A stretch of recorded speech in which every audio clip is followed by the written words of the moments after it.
Night settles over the pines like a heavy, soft blanket, and the fire breathes in small, orange sighs. Somewhere out there, the wind is hurrying through the grass, making a sound that reminds you of a rushing river. An owl lifts from a dark branch, silent as a thought. Then, a wolf calls from the hills. It's one long, quiet thread of sound, and the answer comes from far off. In the shadows, a bear moves through the berries, heavy and patient. I can't lie still. People sleep.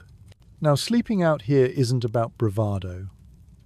It is about skill, memory, and 1,000 small decisions that started long before dusk ever arrived. You have to begin with the land, because the land wrote the rules.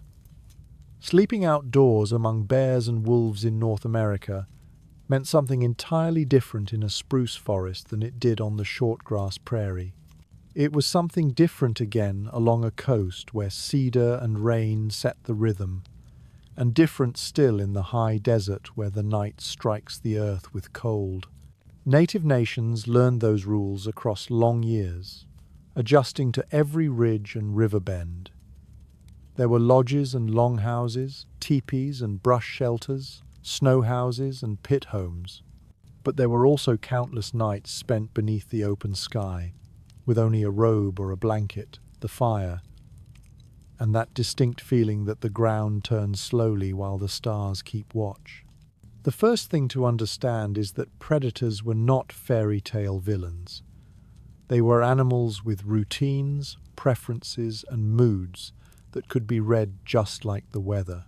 Wolves moved as families and generally avoided unnecessary conflict with people. Black bears had a sweet tooth and a curiosity that made them persistent around food, while grizzlies were larger, more defensive, and easier to offend if a person didn't read the signs. Cougars? They preferred ambush and shadows. The point was never to fight a hungry world. The point was to understand it well enough that trouble rarely started. So, the first decision came long before anyone stretched out to sleep: where to camp. The old advice was purely practical. Avoid bedding down in a place that gives you surprises. Stay away from game trails that thread like highways across a slope. Animals use them for specific reasons, and there is no honor in becoming a speed bump. Do not camp on a carcass line where vultures are circling, or along a creek bend where a fish run has just begun. If the salmon are climbing the river, so are the bears. You also want to avoid berry thickets in late summer. It's not because the berries are suspicious, but because you aren't the only one who finds them delicious. Keep away from deadfall with hollow logs, the kind of place that practically cries out the word den, even if you can't see the entrance. Instead, choose high ground just enough to catch a breeze. Mosquitoes have their own agenda, and they will not help anyone sleep, so wind mattered. If you can feel a steady wind on your cheek, it is a messenger carrying scent away. A camp settled on the downwind side of a meadow kept its smell from spilling into the same drainage where bears moved. Along the coast, the wind shifts with the tide and terrain, so lodges turned their doors to meet the most predictable direction, adjusting the smoke hole for the draw. On the plains, where storms roll in with a wide shoulder, a camp tucked behind a low-rise handles cold gusts and sparks better than an exposed flat. Water gave some comfort, but it demanded respect. Not too close. A river sings a sleep song, sure, but it also brings night visitors, from deer to raccoon to bear. A camp stood a sensible distance back, with paths to the water that were known and kept clean. The ground told stories, too. If the soil felt powdery underfoot, it held little moisture and wouldn't turn to slick mud if the dew fell. If it had a mat of needles, sleep would be warmer than on bare earth. In winter, boughs laid thick created a mattress that trapped warmth and quieted the noises that can carry far and invite curiosity. Shelter styles grew directly from these choices. A tipi on the plains stood like a cone of intention, its poles gathered with deep knowledge. Set correctly, the smoke hole faced leeward, and the door faced east for the morning Sunday. The lining inside a second skin of hide or cloth created an air channel that carried smoke up and out, letting families sleep without stinging eyes. In the forests, bark houses smelled like the trees themselves, cool in summer and tight in the rain. In the northeast, long houses stretched like wooden canoes on land, shared by many families with hearths that gave warmth in rhythm down the center aisle. In the southwest, a hogan gathered heat through thermal mass, oriented strictly to the sunrise. In the far north, snow houses rose from blocks with edges fitted so cleanly that a single candle could warm the dome. In deserts, brush shelters let the wind pass through to carry heat away. This variety isn't confusion, it's a map of sophistication. People used exactly what the place offered. But knights in transit asked for less ceremony. Sometimes it was just a robe, a blanket, and the knowledge of where to put your back. Sleep with a rock at your spine, and you'll startle less at small noises. Sleep with your head near a stump, and you have a piece of the world on your side. Roll with your feet toward the fire if you share the space with others, so a late arrival can find a spot without stepping across faces. If you are alone, bank the coals so the fire glows more than it flames. Bright flames call to eyes in the dark. Embers comfort and heat, and they carry far less risk. Fire was more than heat. It was a tool that changed the behavior of a night. Wood choice mattered. Resinous pine snapped and sent sparks flying. A careful person laid heavier hardwood to make a long bed of coals. Spruce roots were fine for kindling, but not for a night that needed to last. Driftwood on a coast looked tempting, but it could spit salt and smoke. In the summer, a small smudge fire kept biting insects at a respectful distance. People learned to put that smudge close to doorways, so a ring of fine smoke wrapped the sleeping area like a veil. In bear country, cooking fires and sleeping fires often did not mix. Cook away from where you will lay your head, and keep the mess where you will not step in it. Grease is a scent that lingers on cloth, and a blanket that smells like dinner is an invitation you don't want to send. In winter, a night fire supported by green logs along the back, with a reflector of earth or bark, made a cocoon that used less wood than a wild blaze. The trick was always control, not spectacle. Dogs are a huge part of this story, and their contribution is not sentimental. Dogs are early warning systems, baggage haulers, and heat sources with opinions. They ringed camps at night and placed themselves where a human couldn't pay attention. A dog will sleep through wind in the trees, but it will lift its head at a soft step. It will hear a bear inhale at a distance and give a low rumble that says, "Get up and look." People kept the peace by letting the dogs do their work. Not every nation used dogs the same way, and horses came later to many places, dramatically changing travel and the look of a camp. Even then, horses wore bells at night and grazed under watch, because a horse that goes missing at dawn makes for a long day for everyone. Food management was science before anyone used that word. Meat kept in a parfleche, a rawhide case that dried hard and sealed with smoke, stood a good chance of surviving a humid night. Fish hung on a line away from sleeping places kept a camp much quieter after midnight. In wooded country, food caches were lifted into trees with patience and skill, not with some flimsy knot that looks clever before dinner and ridiculous at 2 a.m. when a raccoon counts it as a challenge. In cold months, a cache buried in snow and tamped firm kept the scent down, though snow can be a memory bank of tracks that leads straight to it, so location mattered. No food went to bed, No scraps sat in the ash of a fire. The ground told secrets if you let it. Noise was a tool, too. People spoke in low tones at night, not because of superstition, but because the night rewards the quiet. Movement was measured. Children slept inside the ring, elders near the warmth, young people at the edge or near entrances, depending on the arrangement. A few stayed awake on purpose, a rotating courtesy that leaned into safety and fairness. These watchers didn't pace like sentries in a war novel. They listened. They tended the fire. They noticed the wind shift. They remembered who had left the cooking basket near the wrong tree and moved it without fuss.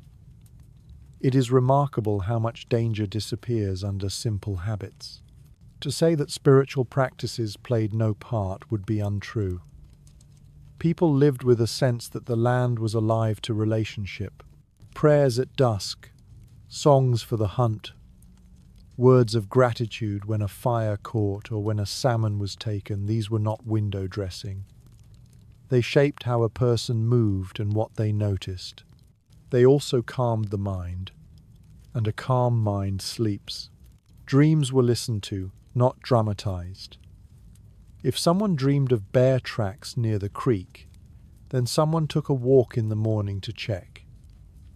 It didn't require an argument. It just required a look. This doesn't mean animals always kept a polite distance. Some didn't. So there were tools. A spear near the doorway, a bow where a hand wouldn't have to search for it, an atlatl in older times, a club or knife close at hand, and later, metal trade goods. These were last resorts, not plans. Better to shift the camp than to test whether a bear agrees with your strategy. The memory of camp elders mattered when a situation grew complicated. Everyone knew the story about the time an overconfident cousin tried to feed a bit of roasted meat to a bear as a sign of friendship. That story ended with a sprint and some hard lessons told without bitterness, but with a kind of smile that said the cousin lived to laugh about it and never tried it again. If you could stand at the edge of a prairie camp one summer night and just look in, you would see an elegant order under the stars. You'd see tipis, arranged with their doors facing toward the inner circle, where a larger fire sent up a patient column of smoke. Beyond that, horses would be grazing in a crescent under watch. The air would carry the scent of tanned hide and sweetgrass, maybe a stew in a pot that has seen a dozen seasons. You'd hear distant thunder talking to itself beyond the horizon. From the darkness at the rim, a chorus of coyotes tunes itself to the heat still rising from the earth. People settle into robes lined with hair turned inward, and a baby sighs the sleep sigh that sounds like the smallest wave. Somewhere, a dog shifts and thumps its tail. You can believe that a bear hears all of this and simply decides there are quieter places to be. Now, move west into a cedar forest after the rain. The world condenses to a clean aroma and the soft drum of droplets falling from high branches. Long houses stand in rows, their cedar planks a patchwork of sheen and grain. Inside, smoke filters into the rafters, and the central aisle glows outward from low hearths. Fish hang from racks to smoke slowly, and that scent slips out into the night despite every courteous effort to keep it low. Food for a winter is not shy. The people trust their dogs and the way the longhouse itself is built, with entrances that can be watched and a plan for who sits where. A wandering bear may smell that wealth and come to investigate. The dogs begin with a warning. Men and women stand with calm intention toward the doors. Often that is enough. A bear wants fat and ease, not a conversation with a dozen steady eyes.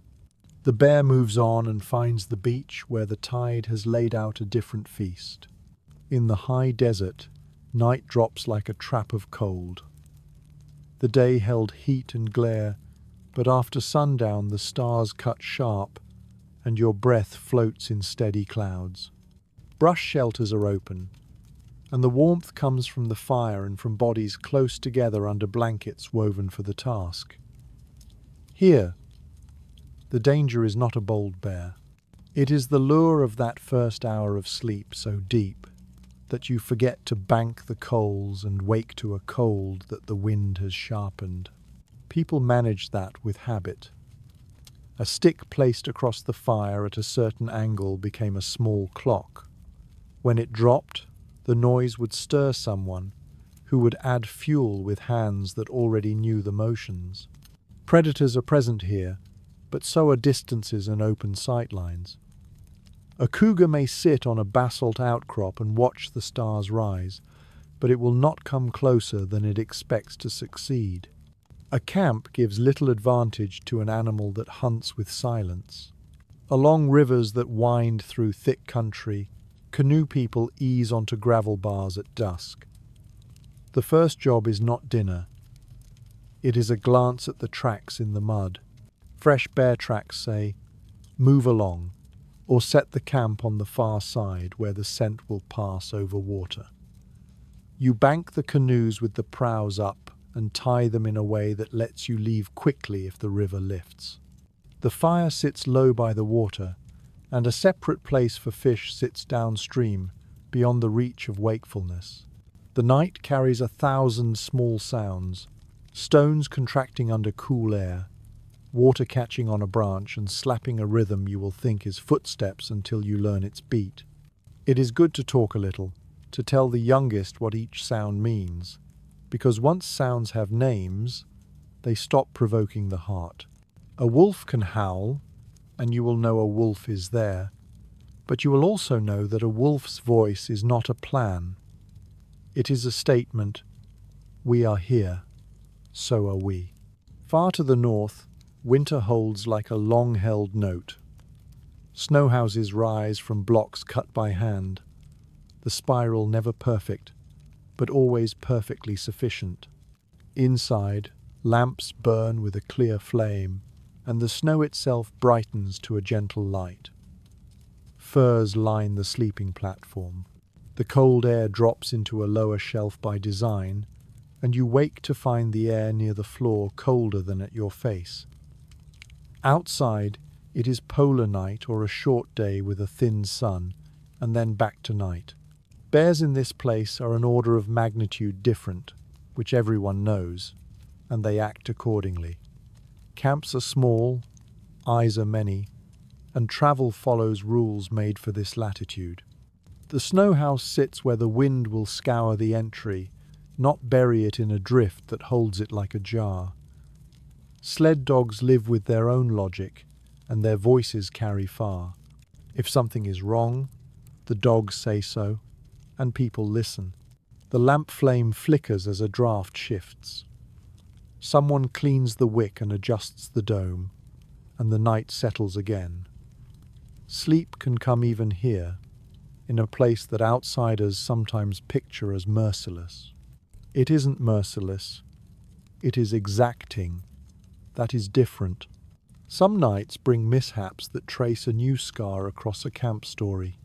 A young hunter returns late with a salmon and forgets himself, setting the fish down near the door of a shelter because the fire inside is cheerful and he wants to share the moment. The smell does the rest. An hour later, a bear investigates with the polite persistence of a professional. The first small sound is a sniff. The next is the soft pad of weight on earth. A dog lifts its head, and the tone of its growl is not the tone it uses for a rabbit. People sit up. No one shouts. Shouting might make the bear choose speed. Instead, there is a coordinated noise, a chorus of human voices at once, a push of sound from many places. The bear steps back, then pivots and lumbers toward the more interesting smells near the creek where salmon are guaranteed. The young hunter is embarrassed, then grateful, then promising to cook with better manners. The camp keeps the fish, and the story grows into a lesson told at other fires without any sting left in it. There is humor in these nights because humor is a tool too. When a porcupine chews the handle of an axe because it tastes like salt and patience is lost, someone will say that the porcupine must be promoted to carpenter and axes should be kept where carpenters cannot be tempted. When a crow steals a strip of meat and hops just beyond the range of an exasperated toss, laughter chases away a small frustration and replaces it with a single sentence of wisdom: secure what you want to keep. Crows listen to wisdom only when it benefits them. The seasons shaped expectations. In spring, food is lean and bears are hungry. Camps are careful with anything that smells of fat. Firewood still carries damp, so people dry it with forethought, stacking it where wind can pass and sun can find it. Nets go into water with a care for currents that have changed with the runoff. Everyone's feet are wet more often than they like, so sleeping arrangements include making sure no one goes to bed with boots that will freeze into comedy overnight. In summer, storms come hot, and lightning works its logic on tree and grass. People watch the horizon and cloud formations, tilt lodges to handle the wind, and keep spare coverings ready for holes a spark might make. In fall, the nights taste like smoke and frost.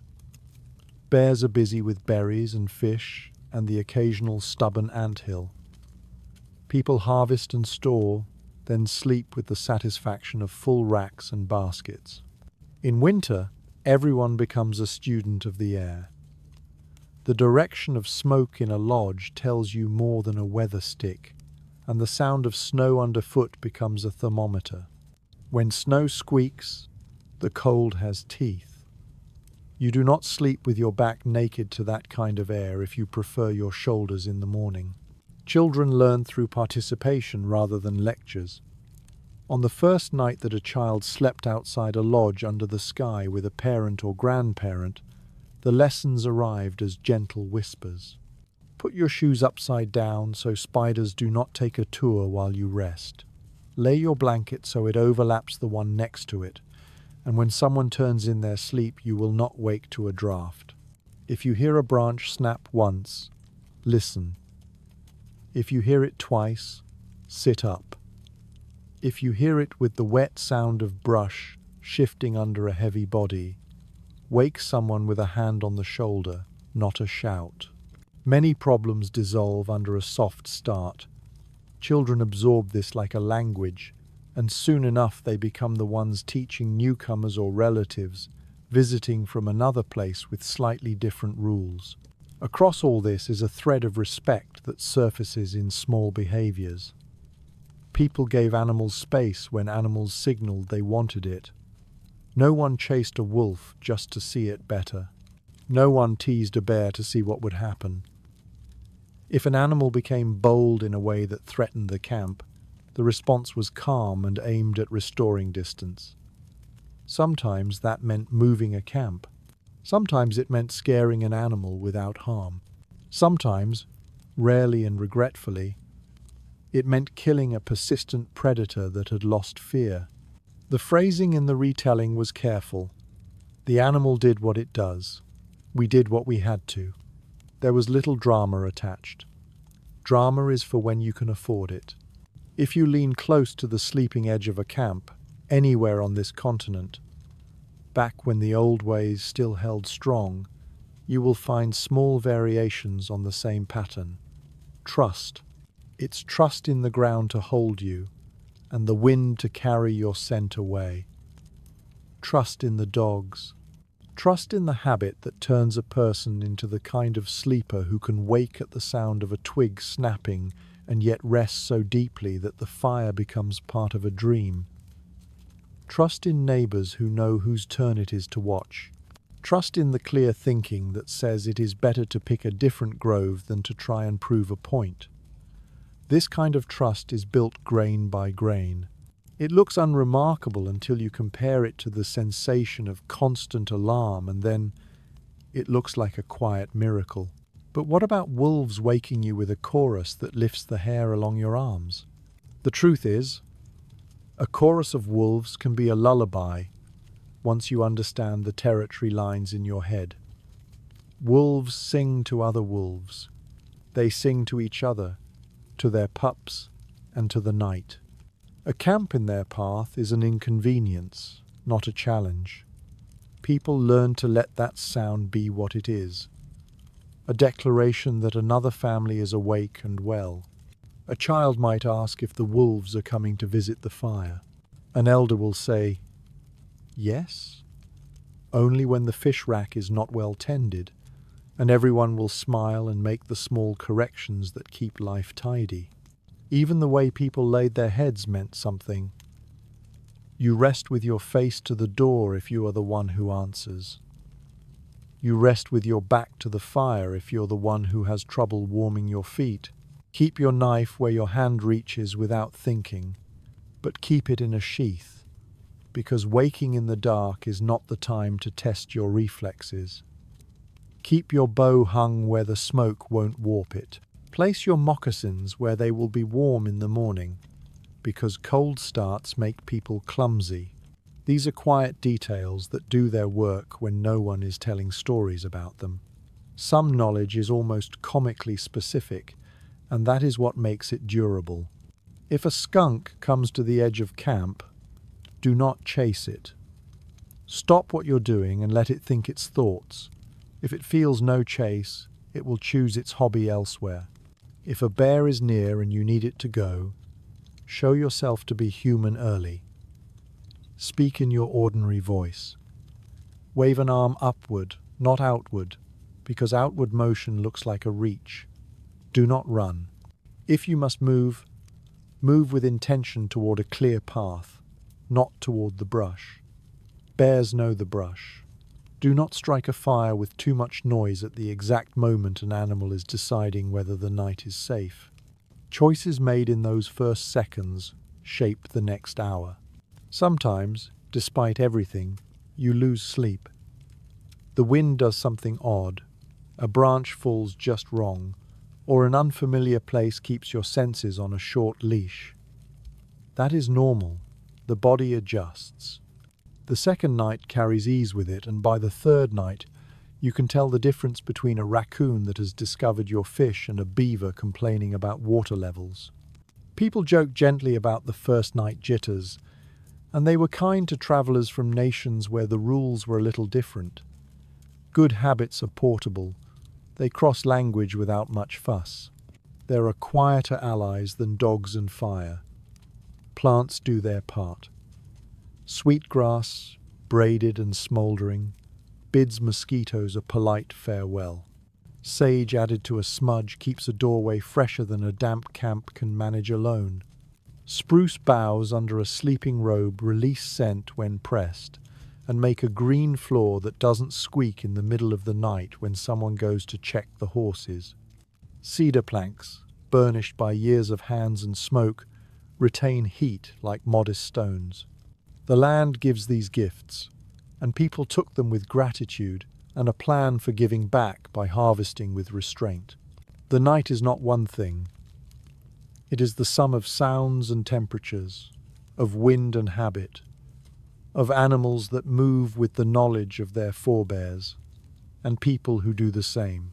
In that sense, there has never been a night truly solitary. Even when a person slept alone on purpose for a vision, or because travel made it necessary, the mind carried the camp with it. The motions of laying down, of arranging tools and coverings, of noting the wind, of locating the nearest tree that could serve as a backstop, all of this forms a community of acts that walks with you. Solitude, then, is not isolation. It is a small camp made from memory. So, you can picture the last moment before sleep in 1,000 places. The ember bed glows. A pot lid ticks as it cools. A dog stretches long and sighs. The watcher for this hour rolls a small stick between their fingers and reviews the map of the night in their head. Someone murmurs to the stars and thanks them for their trouble. Somewhere outside the circle, an animal passes like a shadow that carries its own world with it, not hunting, not planning anything at all about you, just moving where it always moves along routes older than speech. Inside the circle, a child turns. An elder shifts a knee. A young man dreams of tracks in new snow. A woman hears the tilt of the wind change and notes it so she will set the lodge door better in the morning. The sounds settle and the smells become ordinary again. The land, the animals, and the people share a perimeter drawn not with walls, but with understanding. You do not need a locked door when the whole night has been arranged as carefully as a table set for a meal. Sleep arrives as if it is part of the plan, because it is. The night teaches in a language of scent and sound. You learn the grammar by paying attention. A hand held at shoulder height finds the wind and tells you how your smell travels. Pine smoke smudges clothes and hair, so you do not walk around like a walking invitation to anything with a nose for roasted fat. You learn that a bear does not appear from nowhere. It leaves a file of clues that even tired eyes can read. Berries stripped from a single side of a bush tell you where it stood to feed. The ground near a rotten log turns to a dull powder, where claws pulled apart the wood to reach beetle grubs. A wolf leaves neat ovals on a sandbar and travels with a purpose that keeps prints in a steady line, as if the paws speak to each other. The trick is not to be a hero of tracking. The trick is to be a steady student of ordinary signs, so that sleep becomes part of a plan instead of a bet. An elder shows a boy how scent rises from a cook fire. They crouch and breathe near the ground, and then stand tall and breathe again. The smoke feels different in the chest because the air currents are different at different heights. The elder nods toward a clump of willow at the bend of the stream. That is where scent slides low on cool air, he says. And that is where bears like to cross, because the gravel is gentle to the feet. So, the sleeping place will be on the small knoll with brush at the back, and the food will sit on a rope line tied high between two trees, not because bears cannot climb, but because they prefer easy paths to difficult ones. The boy looks skeptical at the knot, which seems to mock gravity. The elder smiles and says that if you do a simple thing well, it passes for magic. Clothing is part of the night plan too. The robe of bison hide with the hair turned inward holds heat so well that the fire can be a modest thing. In cedar country, a bark cloak sheds rain and keeps a sleeper from waking to a cold, wet line along the shoulder. On the coast, a woven hat sheds drops like a thatched roof and sits by the doorway to a longhouse so a person does not carry weather into the sleeping space. Rabbit skin blankets sewn in strips make a lighter covering that traps air like a nest. In the far north, caribou hide with fur turned in keeps a body warm even when the lamp burns low. Sleep is an engineer in its own right, and the body learns to trust the tools at hand. People smoke their sleeping gear now and then, not to make a fashion statement, but to guard against insects and musty damp. The scent of smoke belongs to the hearth and does not invite a bear in the same way that a smear of grease on a blanket does. Food discipline holds through fatigue. The last light of day is when mistakes volunteer. A pot tilts and spills a splash of stew on a foot. A child drops a bit of fish near the entrance to a shelter because a story is too exciting to pause for tidiness. Someone takes pity on a stray dog that is not from the camp and tosses it a rind of fat. These are small things that grow large after midnight. So, people move through a short list of end-of-day motions that save them from themselves. Ashes stirred, grease buried. Throwing sticks used to drag bones farther from camp without leaving a fresh scent trail from hand to ground. Dogs fed well away from where people would sleep, so the dogs did not return with faces slick from dinner to share a friendly greeting that made every blanket smell like a kitchen. A night can be taken cold on purpose. War parties and hunters sometimes went without fire to keep their position quiet. Cold camping is a different art entirely. You pick a site with a long view so that nothing can approach without crossing open ground. You lay down a thick bed of spruce boughs and dry grass to insulate from the earth, which drinks heat like a thirsty creature. Stones warmed earlier in the day under the sun go under the bedding and release a small generosity of stored heat. People nest together with a careful stack of coverings, the largest hides on the outside, the lighter ones inside. You manage your breath so that dampness moves outward and doesn't settle where it will make dawn feel like a bucket of river water poured over your shoulders. In this kind of camp, a watcher does not pace. A watcher rests in a half-sleep with a mind that samples every sound. If something changes, the watcher touches a shoulder with 2 fingers. 2 fingers wake a person like a note gently plucked. A shake wakes a person like a song that starts at the chorus too loud, too startling. You can hear the sense in wolves when you stop trying to turn them into drama. A pack keeps a schedule that repeats. They move before dusk, they rest, they patrol, and sometimes they sing. The singing is not a prelude to a charge on a line of sleeping people. It is a conversation about territory and family status. An older woman might laugh softly and say, "The wolves are better at holding meetings than people are. They always finish on time." If wolves come close, they usually want the same things humans want at night: comfort with the shape of the world. A human voice at an ordinary tone is often enough to solve the problem of curiosity. A single cough placed in the night, like a small stone, says, "We are not your business." The wolf accepts the minutes of the meeting and moves on. Mountain camps bring a lesson about edges. Sleep too near a cliff because the view is beautiful, and you will discover that beauty and safety rarely share the same curb. Set a fire near a dry grass slope in late summer, and you will learn how wind can turn a stray spark into a traveling companion you do not want. So, people chose shelves of land that worked like porches. They used stones to reflect heat back towards sleeping places. They kept a rhythm of footholds between bedding and water, so that no one stumbled into darkness to fetch a drink and stepped where loose gravel becomes a dangerous opinion. Bears in mountains are the same animals as bears on the plains, but their travel lanes squeeze through passes and along ridges, so the campsite has to keep those lanes open. A camp built across a funnel is a camp built to be moved in a hurry. Prairie weather plays its own tricks with the night. Heat fades fast and leaves the smell of earth rising. Lightning lives at the horizon and walks toward you with the patience of a traveler who knows the road by heart. In such places, a camp keeps its canvas or hide pulled tight, and its poles set like a stand of good manners. Horses stand with tails to the wind and heads down, wearing bells that speak a language anyone can translate. The bell says, "All is well," then says, "All is well again." And then, one time, it stays silent.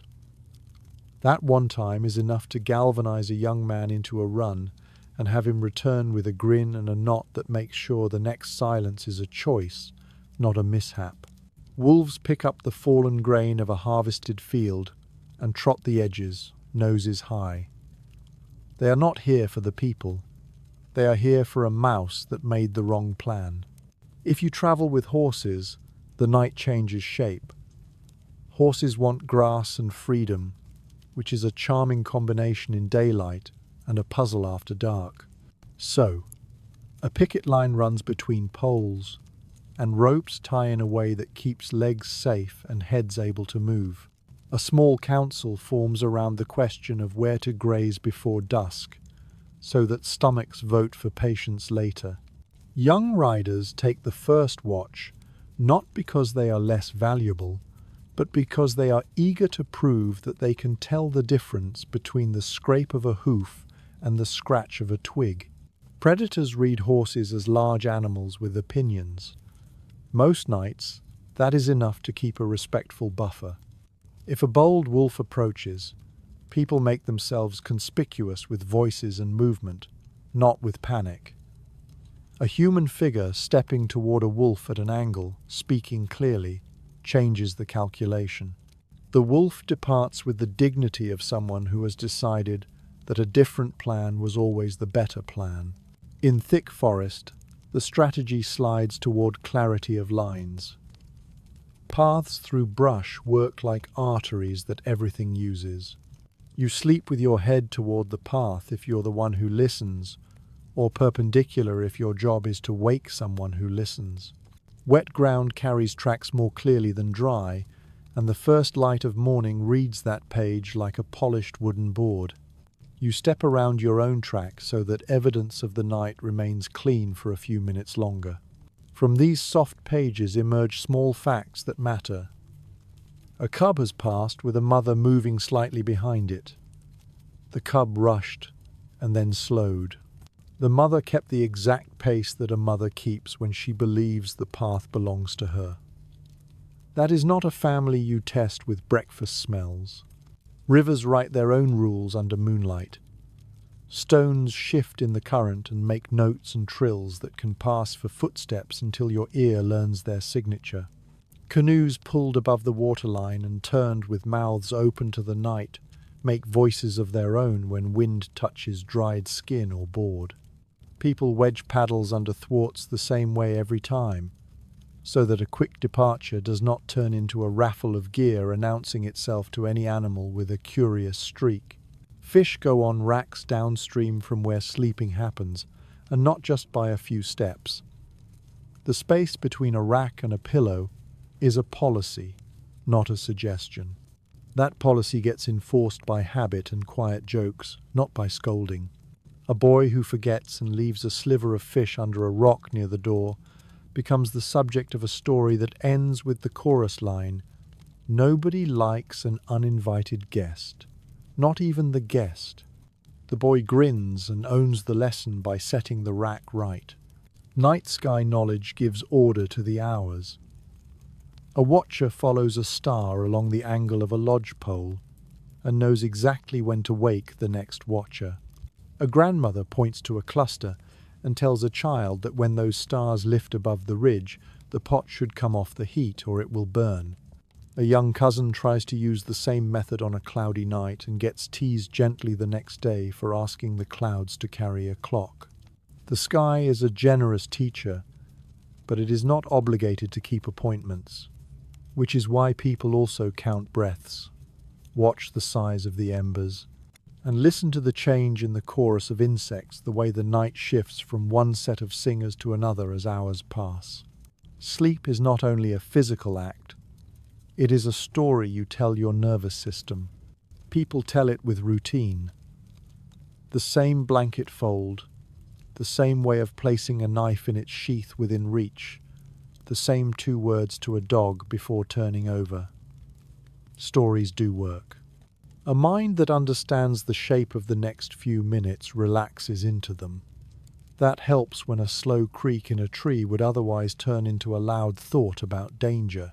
In many homes and camps, a short song at dusk combines gratitude with a list of tasks in a melody that makes those tasks feel complete. When someone travels, they bring that melody with them and hum it under their breath, which calms children and amuses dogs who seem to think that humming is a promise about snacks. Insects deserve their own paragraph because they are the real administration of the night. Mosquitoes and black flies free you from any illusions about ruling the world. People outsmart them with smoke and plant allies. Sweetgrass braided and left to smoulder near entrances. Sage pinched between fingers, crushed to release a clean smell that does more than smell clean. Cedar boughs spitting tiny sparks and then settling into a long exhale. Nets woven of plant fiber hung low enough that sleeping faces rest in their shade. When the season is at its worst, the camp shifts to spots with a slight wind and a little more sun, trading a grand view for an easier breath. If anyone complains that the view is less artistic, Someone else points at the lack of bites and declares that the new view is perfectly composed. You can tell a lot from small animals who keep their own watch lists. Squirrels scold the wrong bear at the wrong time, and then all the birds weigh in, which tells you more than an extra pair of human eyes can tell you. Jays alert at a fox crossing the edge of camp and then fall silent when the fox chooses to move elsewhere. Owls talk in routines. When an owl breaks its rhythm, people notice. Silence is a note in itself. If the voices you expect choose not to speak, you stand and look before you lie down again.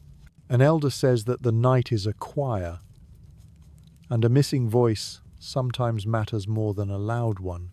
Regions wrote their own handbooks that rhymed in spirit. In the northeast woodlands, longhouses let many families sleep under the same roof, which meant that night watch was a collective practice. A low voice at one end asking about a draft would float to the other end with a quick answer, and someone would adjust a panel so smoke pulled true again. In the southwest, a hogan held heat like a gentle drum, and people slept with the knowledge that the door met the sunrise, and the world would arrive in order. Farther south, in deserts, the open brush shelters traded privacy for airflow. People accepted the trade and built privacy from courtesy. A glance away when someone changed clothing. A quiet alert when a scorpion tried to explore a sandal. A shared habit of checking the bedding for snakes before nightfall turned a place of open lines into a place of deep confidence. Teachings about bears were as direct as necessary. Black bears are curious and respond to pressure by climbing or by leaving. Grizzlies are larger and more direct and do not reward the impatient. If you must make yourself known to a bear, you do it early and at an honest distance. You talk like a person to remind the animal that you are not food and not a competitor for a carcass. You do not run, because running turns the situation into a game that a bear thinks it knows how to win. You do not throw a bit of food toward the bear as if you can pay a toll. That is not a toll. That is a contract written in clumsy language that says there will be more food next time. The right answer is to prevent the situation most of the time, and when prevention fails, to bring calm and clarity to the moment. Most nights that works, which is why there are more stories about quiet sleep than about dramatic standoffs. Caches prove their worth in the dark. Bark peeled away from the upright so that claws cannot find purchase. Baskets sealed with pitch and hung high to let wind sweep the scent away. In winter, food cached in deep snow with a cap of ice that tells its own tale. People check these spots often enough to make sure nothing else has claimed them, but not so often that they keep rewriting the trail with human scent. Good caching is half study and half patience, and the people who are best at it tend to be the ones who like to solve puzzles without needing applause. Dogs deserve a second round of credit here. They carry warmth like a blessing and responsibility like a badge. A dog that sleeps at the edge of a bedroll thinks of that job as its career. It wakes to small changes, a shift in the wind, a snap of a twig, and accepts an old bone in payment for an honest day's warning. If a porcupine wanders into the question, the dog will sometimes make the wrong choice and collect quills and a grim lesson. The whole camp will sympathize while shaking their heads at a creature who thinks it must protect the world from a walking ball of needles. But the dog recovers, becomes wiser, and usually decides not to hold a grudge against the porcupine for simply being designed as a cautionary tale. Trade change nights in tiny ways that add up. Iron kettles hold heat longer than clay pots and make different smells when the stew simmers. Cloth from far-off traders shifts how smoke breathes through a lodge compared to heavy hides. Metal tools made it easier to build a better cache and to repair a platform before dark, adding a new sharp rhythm to the evening chores. Horses from the south and the plains turned distances into different kinds of problems, and knights on the move became more ambitious for a time until new habits settled in. Yet, through it all, the old rules remained sensible. Keep food where you do not sleep. Keep fire where it can be tended safely. Keep watch without turning the night into a spectacle. Speak to animals early and with clarity. These are not superstitions. They are the kind of policies modern companies brag about centuries later, except these worked immediately and did not require a board meeting. Children kept the culture of safe sleep alive by turning rules into play. A group of cousins might invent a game where one is the bear, one is the wolf, and the others are the people. They practice speaking in ordinary voices to the pretend bear and agree on exactly how far away the pretend bear should be.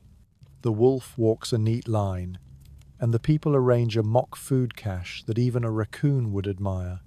Grown-ups pretend not to watch, then praise the engineering with a seriousness that lets the children know this is not just play, this is rehearsal for life.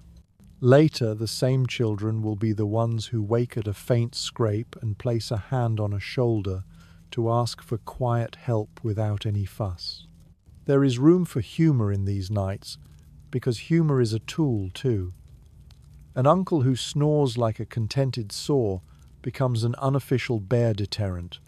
People joke that his voice carries the message that the largest bear in the world has already claimed this camp. He takes the jokes with a smile and sleeps the sleep of the confident.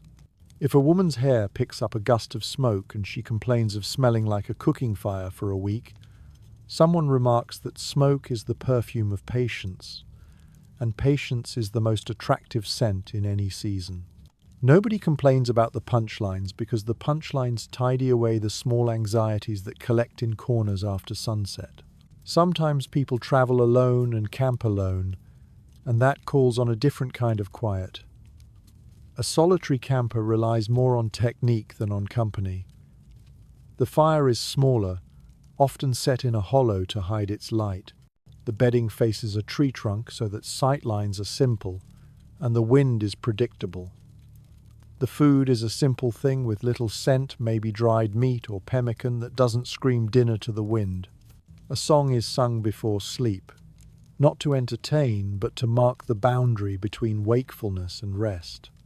If a wolf sings back, the person smiles at the shared night and rolls to a position that keeps a hand near a stick that will toss a spark if some visitor chooses curiosity over discretion.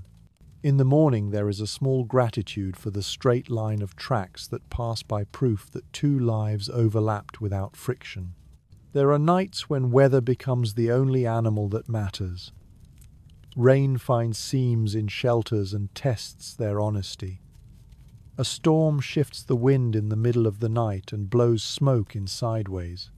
People adapt without complaint. A lodge lining can be tightened while half asleep. A canoe turned into the wind makes less racket. A platform for food gets another layer of bark to shed water. If hail falls, people collect their softest words and speak them to children while the noise passes. The philosophy is simple. The world is not doing anything to you. The world is doing what it does. You are just in it, with a plan and good companions. When the hail stops, the dogs shake off a philosophy that consists mostly of water droplets and joy. Not all predators have four legs. Two-legged thieves exist in any era. Night watch includes keeping an eye on the horses for signs of human mischief, not just animal curiosity. Bells can be useful here, and so can routines that make it clear a camp is awake at odd times. A thief prefers a sleeping world. A camp that rearranges people quietly through the night becomes a less promising target. If trouble does come, the response is the same as to a bear. Early, calm, coordinated, and above all designed to end the situation with everyone intact.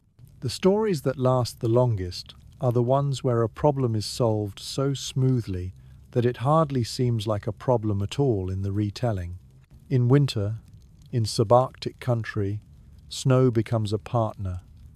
A quinsy, a mound of packed snow hollowed into a shelter, keeps heat like a surprise. The trick is patience. Letting the snow settle and sinter before carving it out so the ceiling holds. Inside, the sleeping platform sits higher than the floor, so the cold air drops out of the sleeping space. A small vent keeps the air sweet and the lamp honest. Spruce boughs under firs make a bed that is warmer than many beds have any right to be. Outside, the night can be a white silence that swallows sound. A dog barks once at a fox, and then decides the fox is beneath commentary. A person steps out to see the sky, and gets the feeling that stars have stopped pretending to be small. Then back inside, a hand to the lamp, a check on the vent, and a short good night spoken like a promise. Even in swamps and marshland, the night can be friendly. A raised platform of poles and woven mats keeps sleepers above the damp. Smoke drifting low discourages mosquitoes. The camp chooses places where water is slow and deep, not where shallow ditches invite wading feet and mud that grabs boots and refuses to negotiate. The alligators and crocodiles of other continents are not part of this landscape, but a beaver will object to trespass with a slap of its tail that can wake a person with a start. People learn to hear that slap in their dreams and not mistake it for danger. The beaver is complaining about something in a dialect everyone understands. It will sort itself out. Medicines help the body cooperate with the night. Willow bark tea eases an ache and lets a tired back find a position that holds. Cedar steam clears a head stuffed with the kind of cold that makes sleep sound like a choir of whistles. A poultice on an insect bite turns an itch to a memory and lets a person focus on the kind of thoughts that lead to rest. None of this is magic.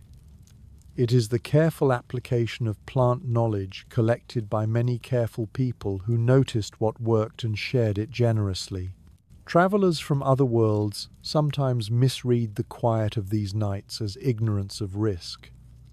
They mistake the lack of panic for a lack of danger. The opposite is usually true. People who live in a place and study its every mood do not need to make a show of their caution. They perform it in a few tidy motions and sleep under the result. When something goes wrong, they fix it at a tempo that does not add new problems to the pile. That is why old stories often skip the part where the hero shouts and run straight to the part where someone moves a basket and the difficulty evaporates like mist. A few scenes repeat across centuries because the principles do not age. Stars shift in their pattern and calendars change names. But a berry thicket near a sleeping place is still a poor decision in late summer. The cooking pot that splashes fat on a pathway still affects who visits at midnight.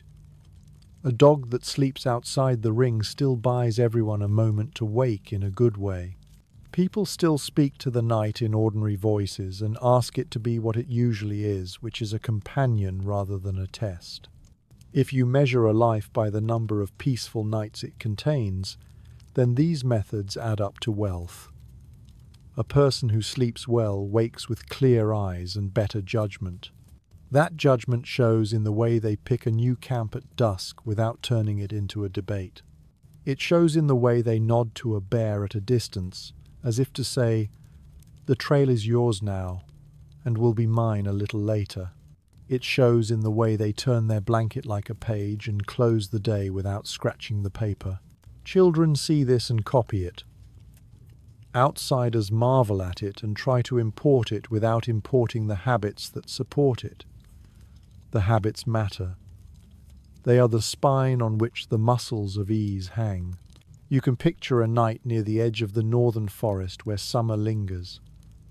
The sun slides away and leaves a stain of color.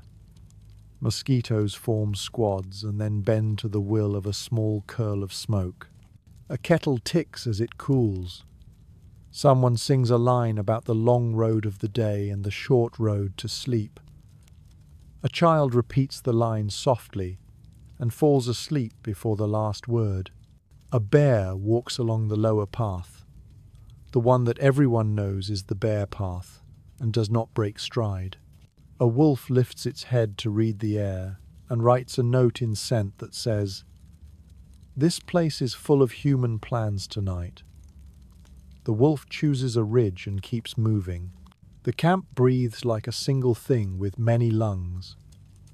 A watcher shifts the stick that serves as a clock and watches a star move across the top of a pole. The dogs dream and twitch their paws. The fire settles and then steadies. A hand reaches out in the dark to touch the handle of a knife in its sheath, not to use it, but to confirm that the world remains in the same place it was a moment ago. Comfort arrives without ceremony because ceremony already happened across the whole evening. Morning will arrive with duties and the quiet pride of good rest. For now, the night keeps its side of the agreement. It brings cool air and the sound of water working at the same task it has done since water began. It brings the pulse of the land without the speed of the day. It brings the company of animals who do not wish to be company tonight, and people who do. It brings a lesson repeated without the need for new words. Arrange the world with care. Speak gently to it. Stay aware without inviting fear to take a seat by the fire. Then lie down and let the world turn. Sleep is not the absence of attention. It is attention distributed to many steady things that watch for you while you rest. Morning begins with a thin line of light along the edges of leaves and the small sound of dew loosening its grip on grass. The first breath a sleeper takes outside, after a sound night carries smoke and cold, and the quiet brag of a good decision made the evening before. A fire is coaxed from embers, with 2 or 3 thoughtful sticks and a measured puff, like waking a child who has slept hard. People rise without haste. The watchers report nothing more dramatic than a fox that changed its mind and a horse that tried to redecorate its picket line. The dogs stretch and shake and look at the world as if they invented it. After any night, the ground offers a report. A few steps past the bedding, in the soft soil near the creek, a neat line of wolf tracks writes one sentence in a handwriting that never gets sloppy. The stride is even. The pads are round. The claws leave small marks like dashes of punctuation. Farther along on a sandbar is a single print of a black bear. The print is convex near the toes and wide. The claws curve forward and lightly touch. The bear gave the camp a margin, which is the kind of courtesy that gets noticed. 2 ravens walk together in the ash where the lake coal flicked out, and their feet put comical hieroglyphs in the dust, an avian editorial. Someone remarks at breakfast that the night was thoughtful, and the night agrees by not arguing. The day is for movement or for work at hand. If the camp is moving, the morning becomes a choreography people know in their bones. Bedding shaken and allowed a few minutes of Sunday. Ropes coiled in the same way every time, not as a demonstration of neatness, but because the same method makes the next use smooth in darkness. Food brought down from the cache or tree line and put into carrying cases. A glance toward the direction of travel, then a nod to the person who knows the first miles of trail by heart. A last look at the fire, which has been drowned and stirred, drowned again, and smoothed so that no ember waits for an hour to announce itself to a passing wind. The land keeps secrets better than a person does, but not if you ask it to keep a bad secret. Travel under heat in open country asks for a different schedule.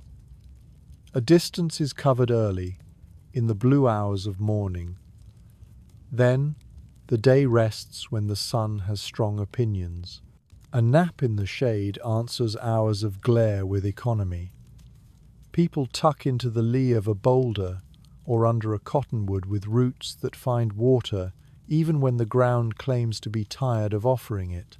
The dogs flop with sighs that end in small whistles.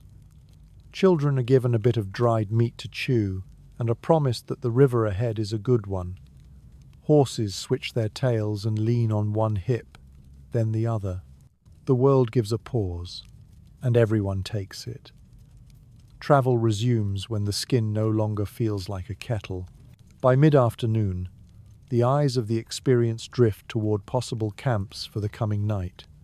Habits do the seeing. They look for a high bench above a stream with a skim of gravel, or a stand of trees young enough to let wind thread through. They look for a broad curve of land that keeps a clear view, or on the coast, a headland with a shelf wide enough to set canoes and a pile of drift big enough to keep a fire fed.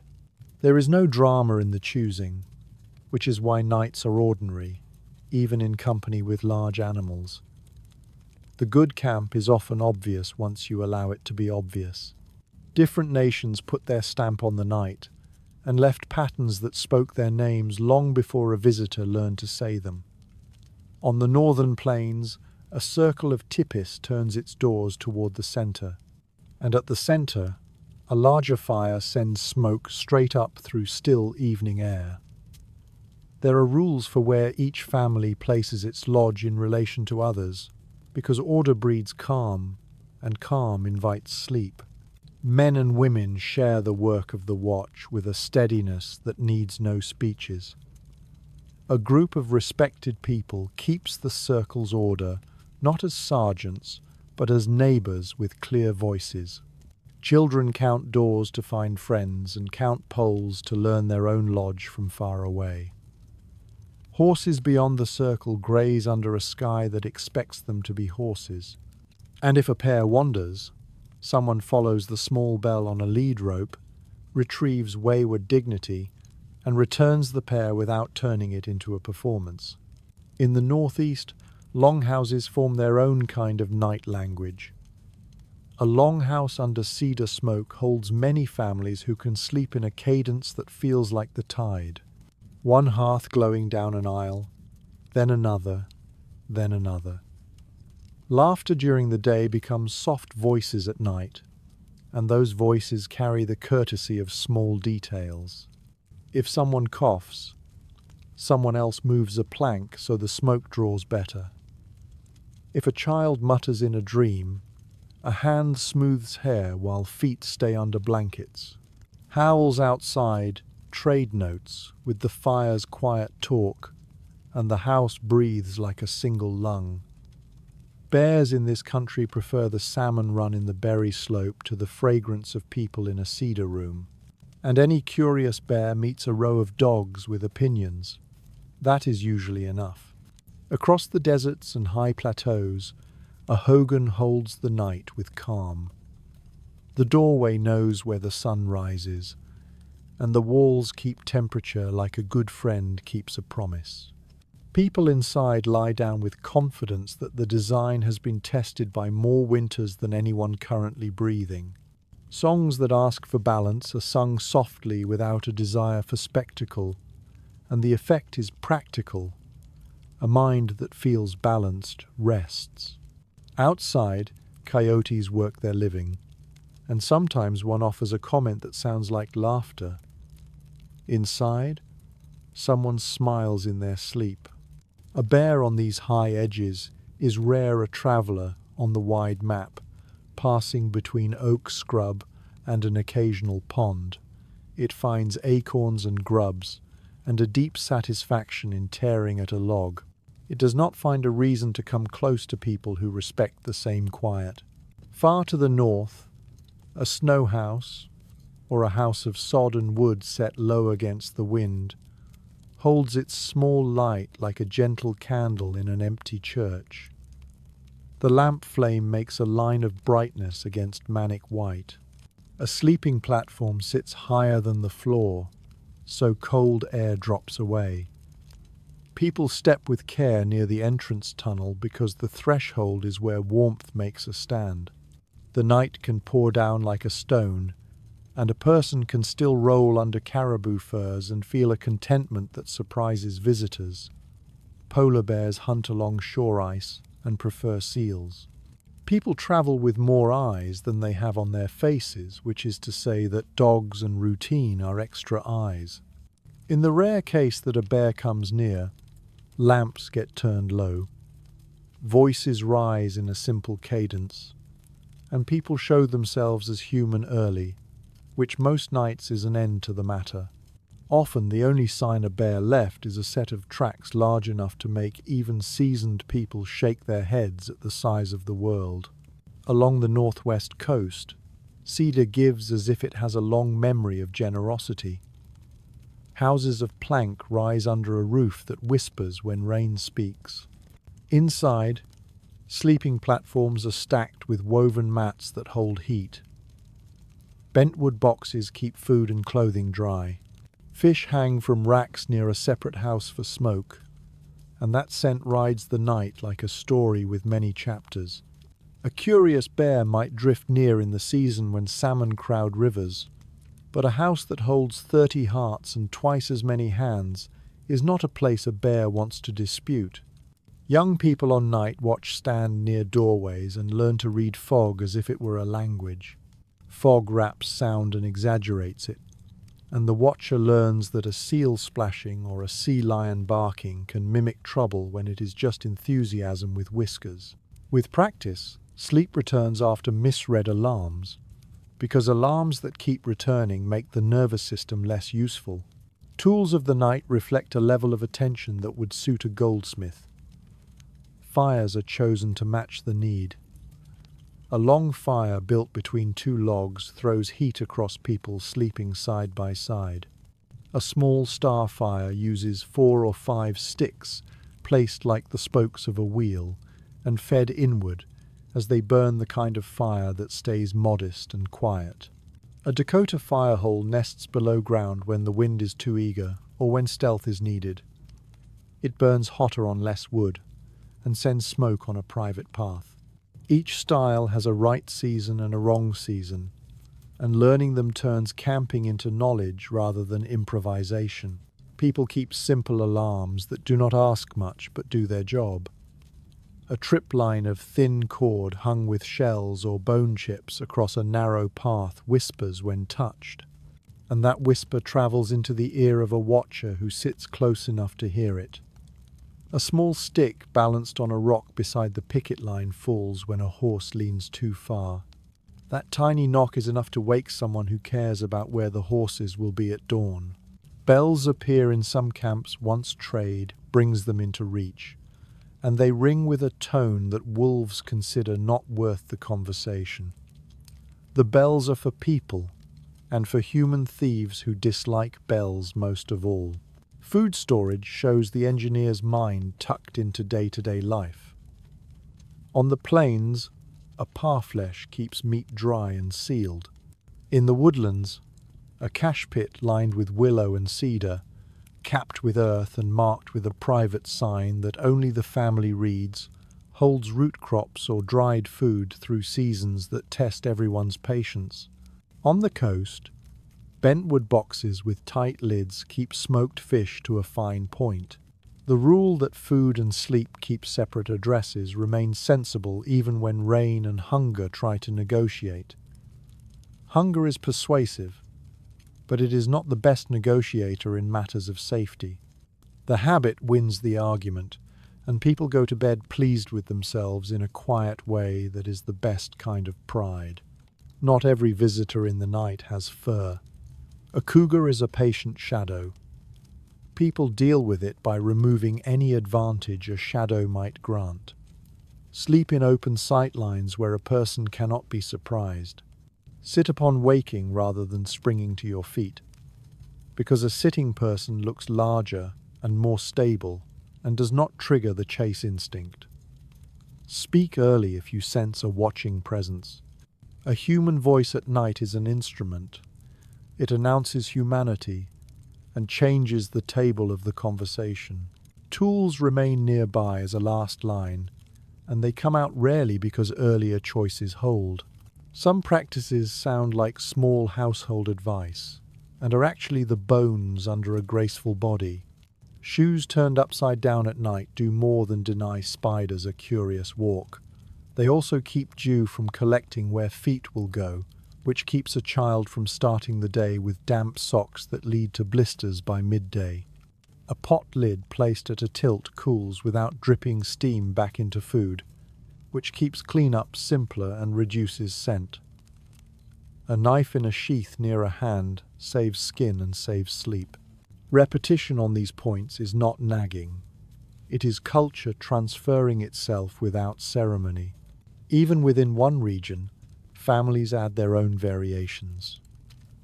One grandmother insists on a gentle sweep around the bed area with a leafy branch to erase crumbs and ash before anyone lies down. Everyone humors her until a night arrives when a skunk wanders toward a stray crumb and decides to protest an insult. After that night, the sweep becomes general practice, and the grandmother accepts the outcome with a look that says she never doubted it. An uncle has a habit of tucking a sliver of dry pitch under a damp log before banking the fire. The pitch catches and convinces the log to do the right thing, which saves the next watcher from a long, whispering courtship with stubborn wood. Night etiquette settles camps into the kind of civility that turns strangers into neighbors. A person who approaches a camp after dark announces themselves early with a line that names kin or friend. The camp answers in kind, and the visitor waits at a respectful distance until invited toward the fire. Inside a longhouse, the same spirit rules in miniature. A person who needs to pass through steps with care along the established path so that sleeping nests have their privacy. Everyone knows the locations of stoves and lamps by heart. A misplaced foot near a flame invites chaos, so feet behave. The animals study people the way people study animals, and then the two sets of studies overlap and become a kind of truce. A wolf learns that a camp with dogs is noisy and not worth attending. A bear learns that a certain set of smells travels with a certain tone of voice, and that tone of voice belongs to a creature that is not a competitor and not a meal. A raccoon learns that bone shards placed in a certain way are not easy to reach, and it goes to a different camp where people are new at this and leaves a trail of empty mussel shells like a smug note. In return, people learn that the shuffle of a bare foot in brush has a rhythm unlike a deer, and that the clowning of a raccoon is different from the neat paws of a fox. Both sides prefer to avoid mistakes.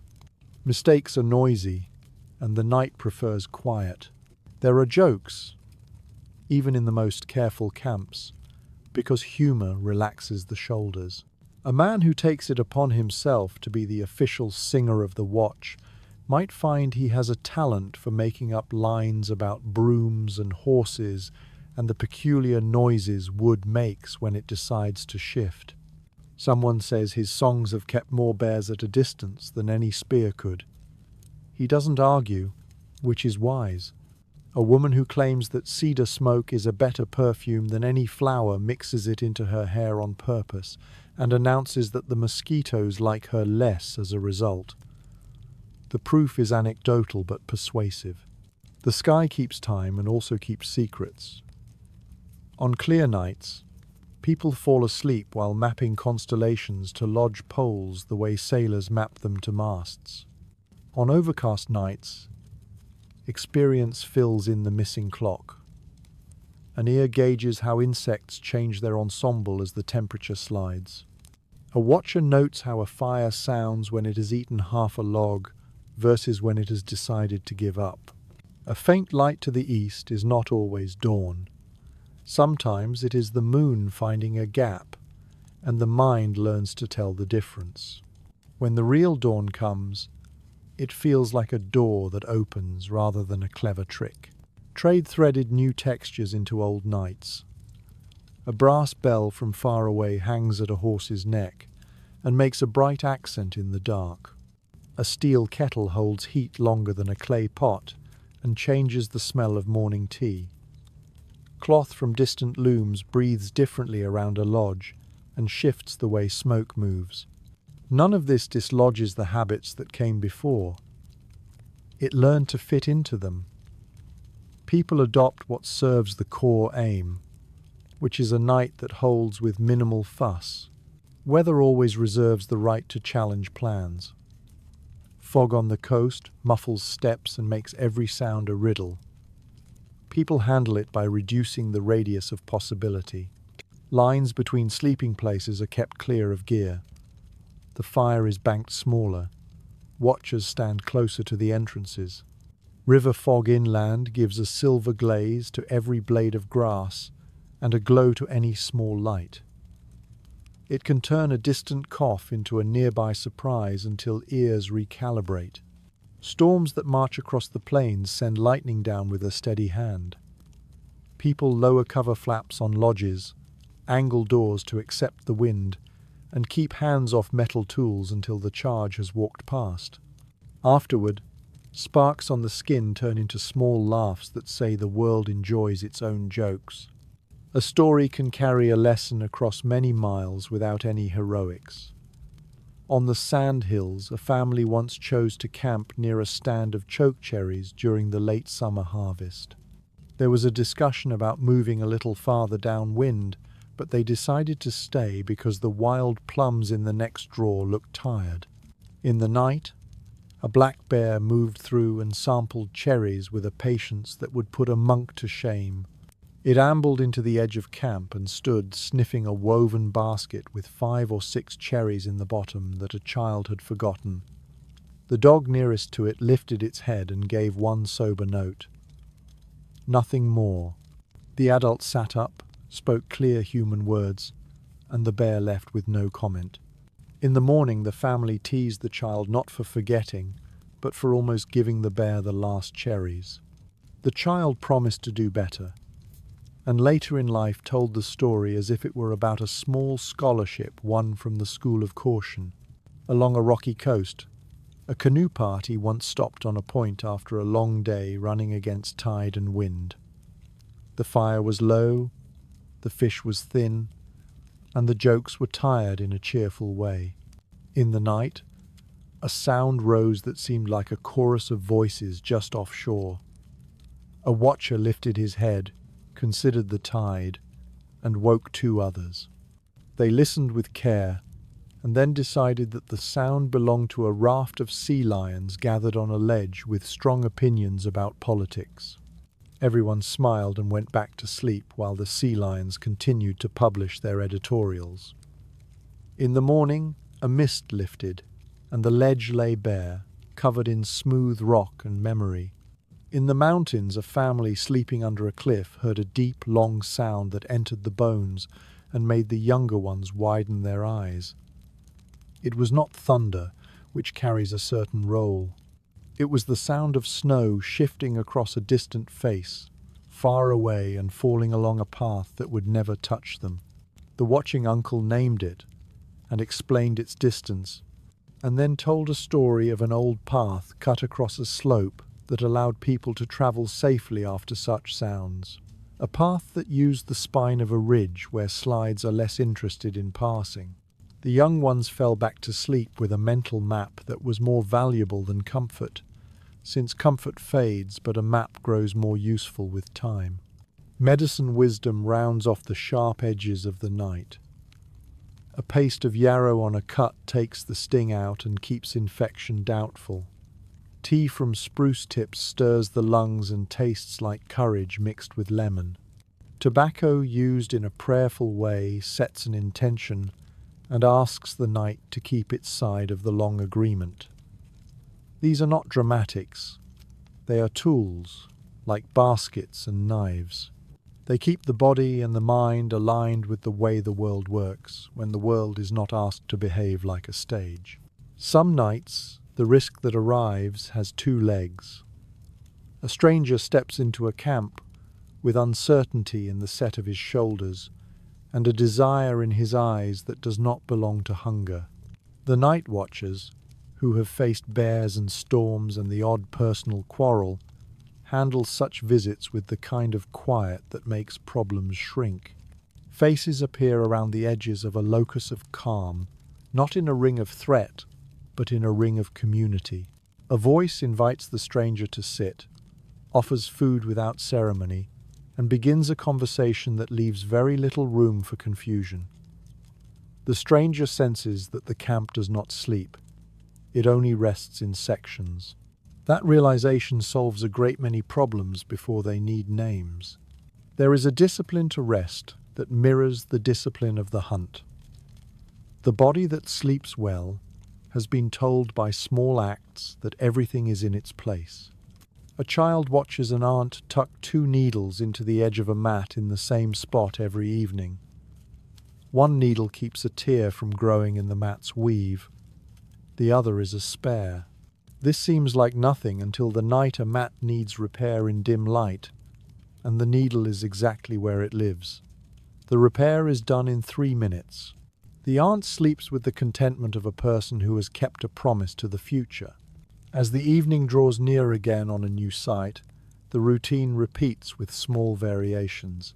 Firewood is gathered from deadfall rather than living trees, both because it burns better and because the living have their own work to do. Water is fetched from downstream or from a clean side channel, so the main crossing path for animals remains undisturbed. Bedding is placed with heads toward the wind or away, depending on the insects and the season, and everyone agrees without discussing, because they share the signs. If a raven lands near and tilts its head as if to supervise, someone obliges by tossing it something uninteresting. Ravens enjoy being part of the management, and a raven in a good mood sometimes tells the camp more than a map can. The world makes an offer every dusk. It says that sleep is part of a bargain. You do your work, place your tools, attend to the small matters, keep food where food belongs, and footsteps where footsteps belong. In return, the larger creatures walk their own routes, and the night goes about its projects. This offer is accepted in the most practical way possible, by lying down when it is time to lie down.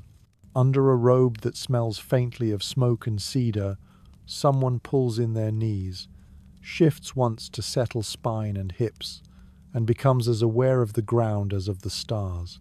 A dog rests its chin on the person's ankle. A horse makes a chewing sound out beyond the last glow of coals.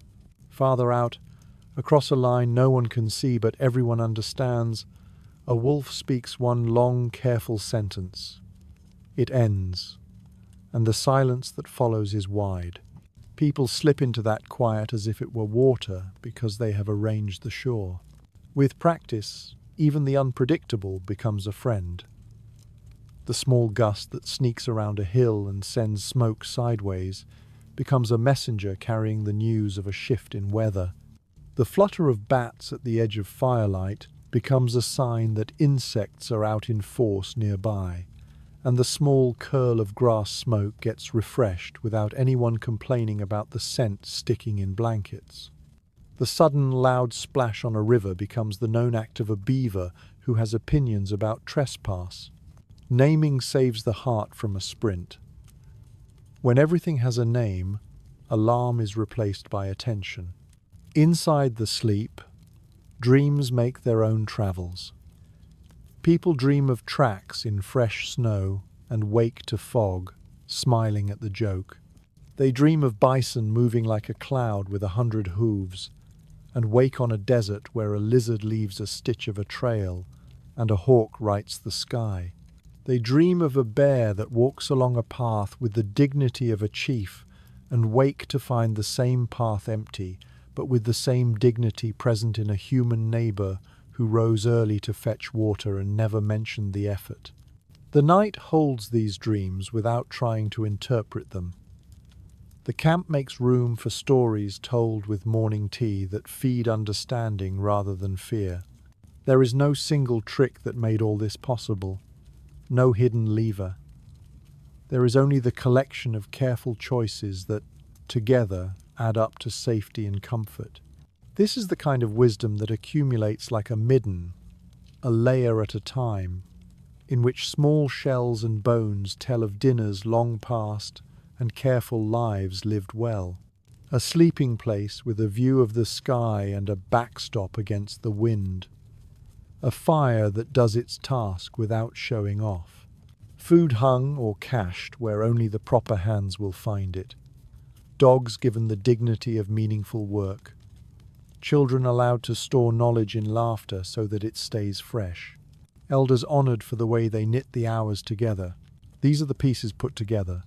They make a night where a person on their side, with a hand under the cheek, feels as safe as anyone can feel under stars.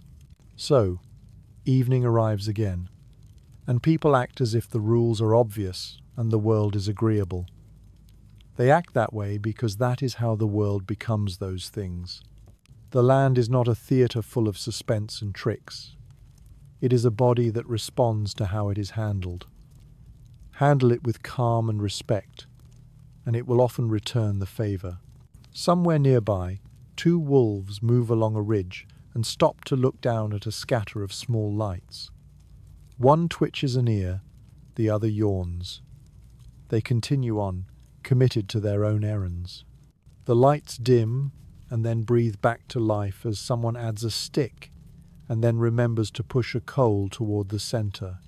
The camps across this continent in forests and on plains, on beaches and in deserts and along rivers, repeat variations on this theme. A set of common understandings, carried in families and in hands, makes a night with bears and wolves not a test, but a setting for rest. The night nods its approval. It may be wind in the trees or the small shift of a dog finding a better pillow. Either way, the message is the same. You did the work. Now the dark can do its work too. The land keeps a ledger, and in it, the column for night entries grows longer each season. When people make camp near the Great Lakes in late summer, the pages of that ledger smell like water, ripe fruit, and the clean iron of river stones. Canoes shave the last light from a channel and glide up onto a shingle of gravel. The portage path is a crease through alder. You can practically hear the idea of a bear in the thickets, where blueberries and serviceberries hang in clusters that would tempt saints. But this isn't a reason to panic. It is a reason to tidy. Fish racks go downstream. Cooking happens close to the water and away from sleeping. A low fire finds its reflection on wet stones and paints the underside of leaves with the faintest amber. The dogs make a perimeter with their noses. They find the breezes that carry news. A black bear passing at a distance reads the same wind and edits its route by a few careful steps. At twilight, the mosquitoes rise to file their petitions. Smoke answers like a patient clerk. A little sweetgrass braided and smouldering near the tented mats. A touch of sage pinched and rubbed into the hair. A bank of damp leaves placed to smoulder on the edge of coals. These are small acts that buy back silence. People ease into a rhythm that belongs to this exact shoreline. Paddles lean against a drift log with the blades turned down so the dew won't pull on the wood. A child puts stones at the corners of a blanket so the wind cannot turn it into a wandering creature. A young man who fancies himself a deep thinker stows a handful of berries in his pocket for a midnight snack and is immediately drafted to hang the fish with extra care since he has become a walking incentive. He laughs and obeys because the lesson comes with humour instead of scolding. The night itself is a set of long breaths. Waves whisper without ever deciding to shout. A loon lays down a voice that sounds like distance grieving, then forgets about grief and dives. In that slow music, a wolf speaks from far upland and draws a line under the evening. No one sits up, because by now everyone can tell the difference between a voice that announces a family and a voice that announces a plan. The canoe party sleeps well, with the youngest placed in the quiet pocket between elders and the dogs painting an invisible circle around them with awareness. 2 mornings later, the same group climbs a portage that rises into pine country, and the ledger changes its smell again. Resin and sun on needles, and the faint law office odour of beaver ponds that lie out of sight. Here, the camp will sit farther from water. Beavers hold opinions about visitors, and they speak with their tails in a way that wakes the entire county. The people give the beavers a margin and sleep on a bench where a breeze makes a new map every few minutes. Fires are short and hot. Food goes up in a tree that grew for the purpose and bears the scars of years of rope burns. That tree is an old ally. Its bark carries a history of careful knots, and neither it nor the people mind the continuity.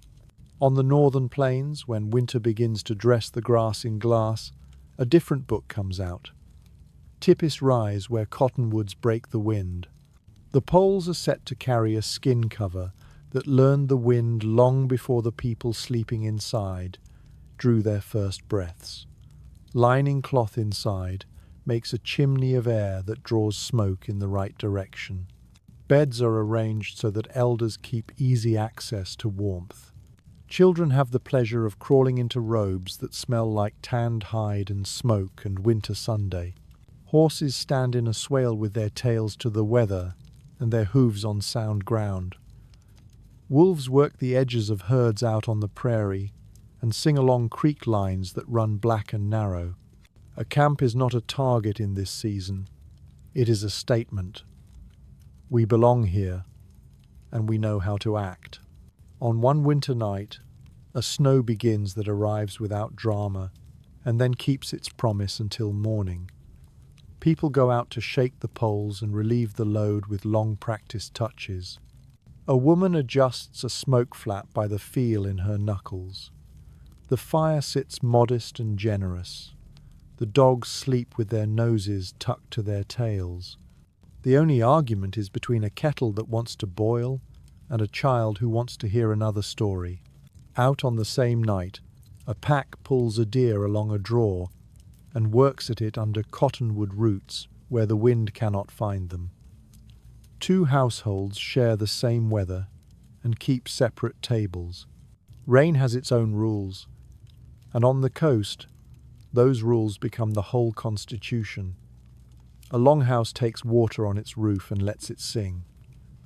Inside, steps go light across planks, rubbed smooth by years of feet. Mats woven of cedar bark hold warmth better than their weight would suggest. Wood stacked in a dry place yields to the hand with a grateful crackle.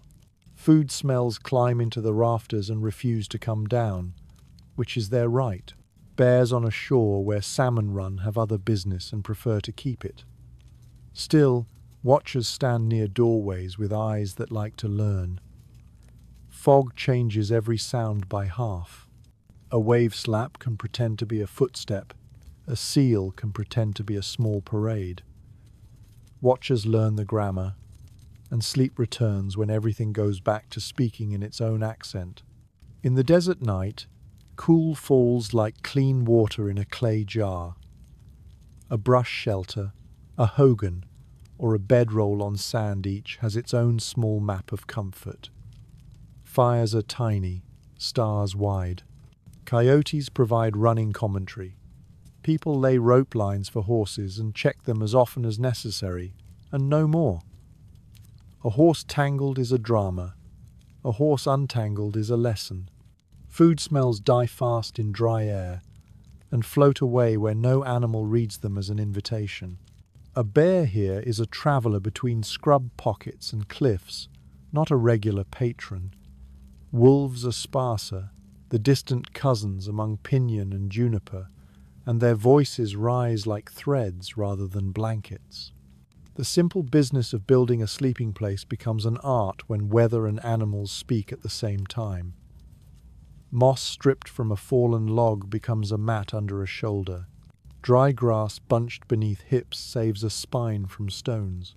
Bark laid flat beside a fire acts like a small porch where bare feet can find a clean place in the night without stepping into ash. In damp country, People collect a fungus that catches sparks from a steel and carries a coal like a patient friend. In cold country, stones warmed beside a fire slide under blankets and slough off their heat with a courtesy that feels personal. Some lessons arrive by mistake and stay as household customs. A boy is sent to fetch a bundle of willow for a bed, stops to watch a beetle work at a piece of bark, and comes back with too little time before dark. That night, he sleeps on a thin mat and wakes to a sore hip, the sound of his name spoken with affection, and the promise that he will be the first to test the deep bed he builds tomorrow. He complies and becomes a connoisseur of bough thickness, which makes him useful forever. Fire etiquette at night advances by inches. There are times for a cheerful blaze and times for an ember bed. A star fire, which burns its sticks from the edges toward the center, suits a night when talk gives way to quiet. A long fire between two logs keeps a line of warmth across more bodies. A small hole dug for a Dakota-style fire concentrates heat, eats wind, and sends its smoke through a thin seam in the ground where a traveler can pass without announcing the day after with a cough. People assign the right fire to the right night without making it a ceremony and sleep under the result. Beyond the edges of human hearing, the animals continue their own exchanges. A raccoon discovers that its paws cannot undo a good food cache and goes somewhere less well run. A fox follows the random line that mice make under snow and pounces with a leap that looks like joy. A bear in late summer turns over stones to suck at ants with honest concentration. A wolf, considering the options near camp, lifts a head, identifies dog scent, and chooses a route that avoids arguments. Each of those choices keeps the night quiet and makes morning stories brief. When young people come of an age to test themselves, a solitary night might be part of the expectation. The solitude is managed with good sense rather than daredevilry. The young person builds a bed with meticulous care, as if building a boat to sail on sleep. Food is plain and without perfumes. The fire is a small companion, not a call for company. The sleeping position faces a tree or a rock, so that the unknowns live in only 1/4 of the compass. Before sleep, the young person speaks a few words to the place. These are not magic words, they are courtesy. Animals that pass feel the presence and adjust. In the morning, the family reads the night in the smoothness of the young face and the unremarkable condition of the camp. A quiet success counts more than a dramatic tale.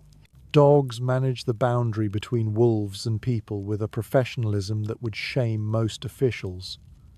A camp dog that understands its job announces a wolf with a note that has no panic in it.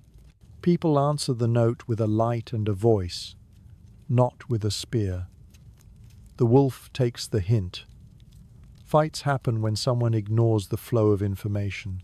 When a dog earns a face full of quills from a porcupine, the whole camp experiences the consequences in the patient removal. That dog then graduates with honors and restraint and stops chasing living bundles of needles. Humor covers the lesson so it does not scold. There are hazards beyond teeth. Lightning writes its opinion on the prairie with a direct hand.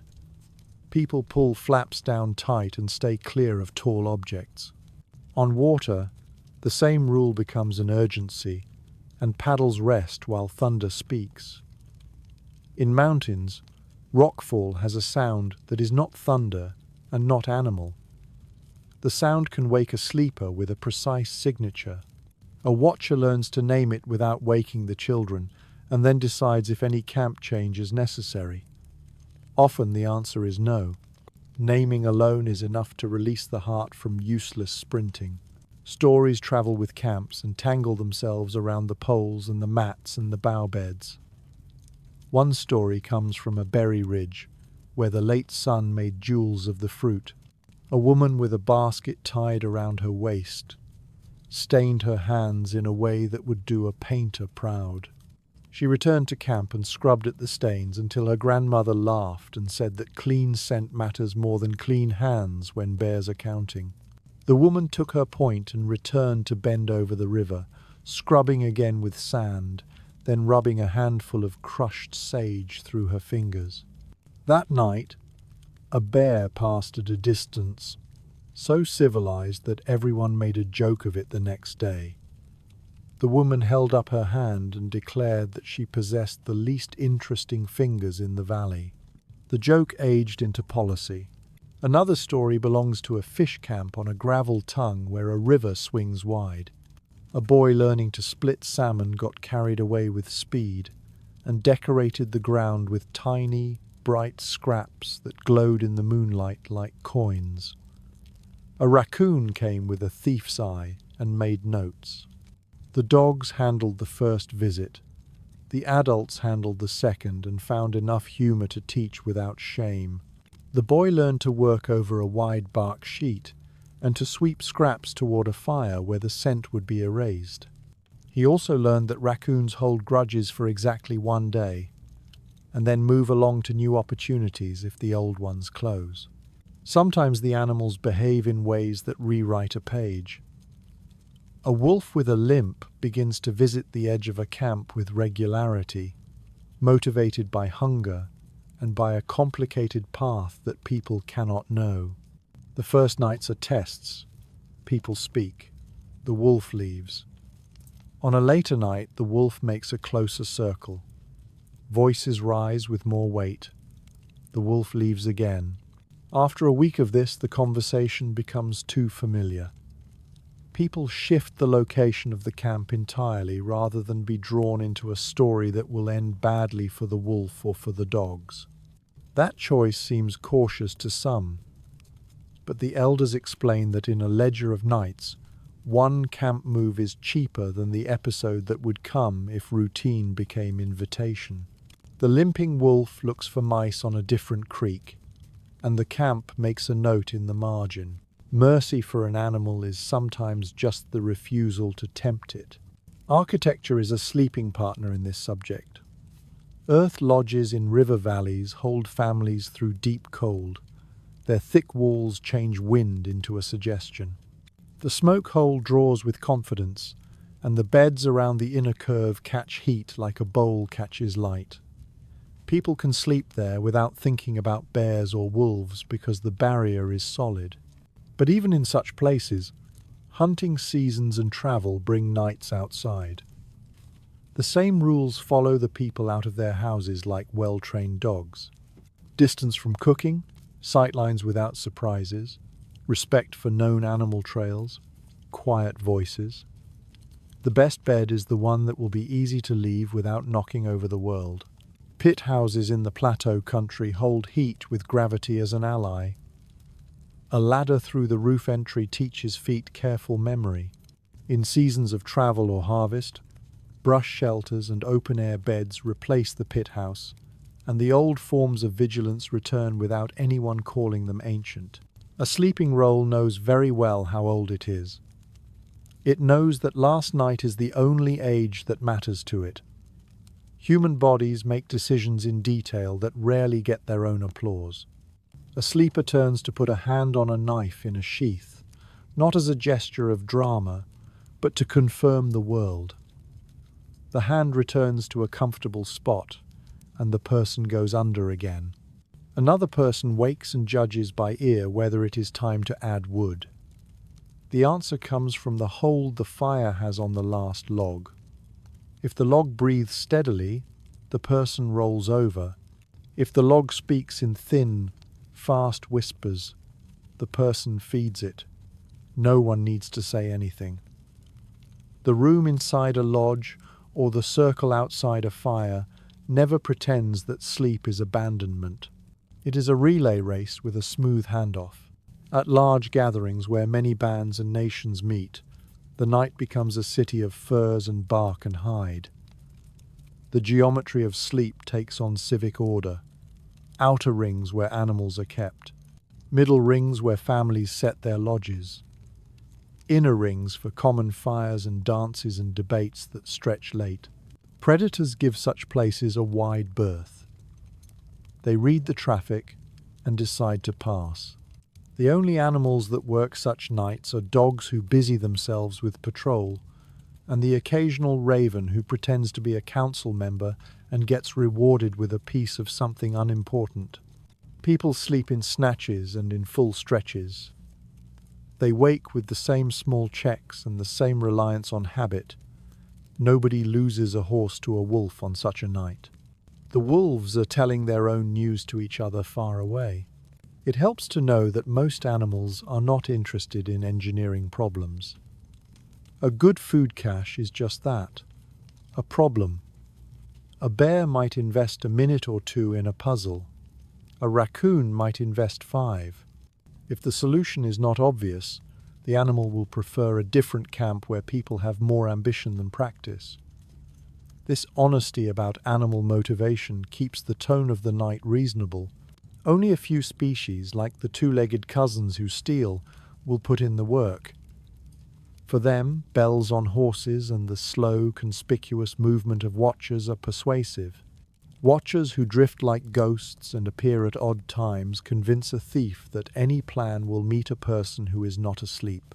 Plant allies cushion the edges of the night without romance. Spruce boughs under a mat release a smell that tells the lungs to slow down. A handful of cedar steamed in a kettle blunts a crowded head. Willow bark in a cup eases the ache that would otherwise keep the shoulder tossing. Bearberry leaves added to tobacco in a quiet moment flavor the thanks a person offers before closing eyes. This is ordinary medicine, not theatre.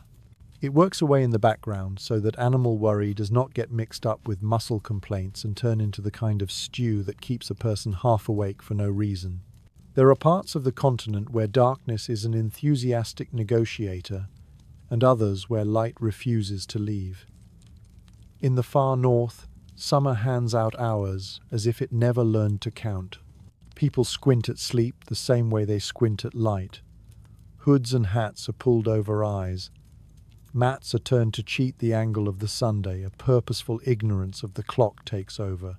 In those nights, bears still pass and wolves still speak. The rules do not change just because the sky misbehaves. In winter, the same latitude takes the whole day and whittles it down. Then a small lamp and a fur-lined hood become the difference between ease and strain.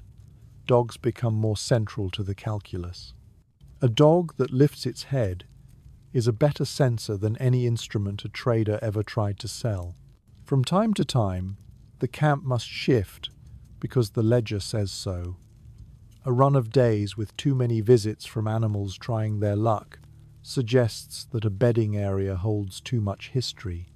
People move because they prefer to be boring to predators. This pragmatism lacks drama but grows old well. An elder remarks that the most exciting night is the one you do not remember. The children groan, and then grow to agree.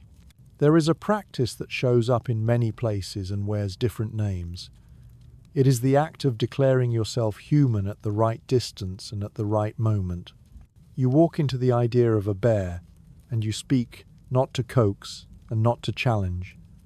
You say a few plain words that carry your identity. You might clap your hands once, not as a startle but as punctuation. If the animal was going to hold its ground, it will hold it. If it was going to go, it will go. Most of the time, it goes. The same act works with a wolf at a curious remove and with a cougar that is testing the math of a shadow. The human voice is one of the oldest tools. It can make another much easier. Water complicates sleep in familiar ways and in a few surprising ones. Rivers breathe cold up their banks on still nights. Camps that love rivers learn to place beds a little higher than the temptation suggests. Tidewater pulls at boats and at the minds of the people who love those boats. A canoe tied well still gets checked at odd hours because trust is a virtue, and so is verification. Lightning reflecting off water makes a false dawn that fools no one twice. The second time a watcher sees that glow, they pull a blanket up and smile like an insider. Time smooths customs until they feel like instinct. A young woman in her first winter as a mother learns to place her baby's cradle board where heat will kiss it but not scold it. A boy on his first trip as watcher learns that attention is a muscle that likes to flex and then rest, not a statue that must remain frozen. An aunt learns which cough in her brother's sleep means river damp, and which means that he forgot and leaned too close to smoke. These micro skills ladder up into the larger result, which is sleep with confidence in a place where confidence smells like pine and cedar and horses and fish and snow. You could make a catalogue of animal sounds that matter and hang it near the door, but people prefer to carry it in their heads.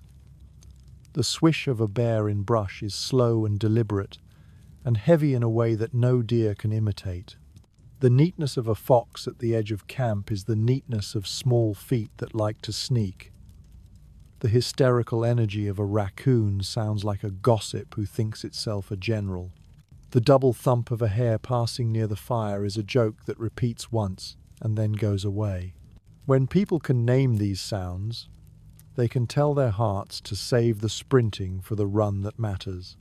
Every now and then, there is a night when the ledger gets an ink blot. A wind shifts wrong and carries the scent of grease toward a path where it never should have gone. A bear follows the honest line of its nose and finds a pot that did not need to be left where it was. The dogs do their best. The adults step up. The situation ends without injury and with a hard look around the camp the next day. The fixes are not punitive. They are precise. A pole gets moved. A line gets raised. A habit gets tightened like a knot.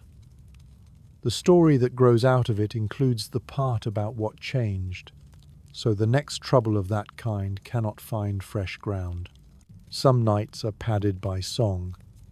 Lullabies that list the names of animals in a respectful tone settle children and, if we are honest, settle adults too. A song that thanks the bear for staying away is also a way of reminding the singer to put the grease where grease belongs. A song that praises the dogs is also a promise to feed them on time. The best songs carry chores hidden in poetry. They are memory devices set to music. They save lives simply by being catchy. The tools for sleeping are themselves lessons in how people fold the world into their hands. A robe made of bison with the fur turned in holds a person like a friend.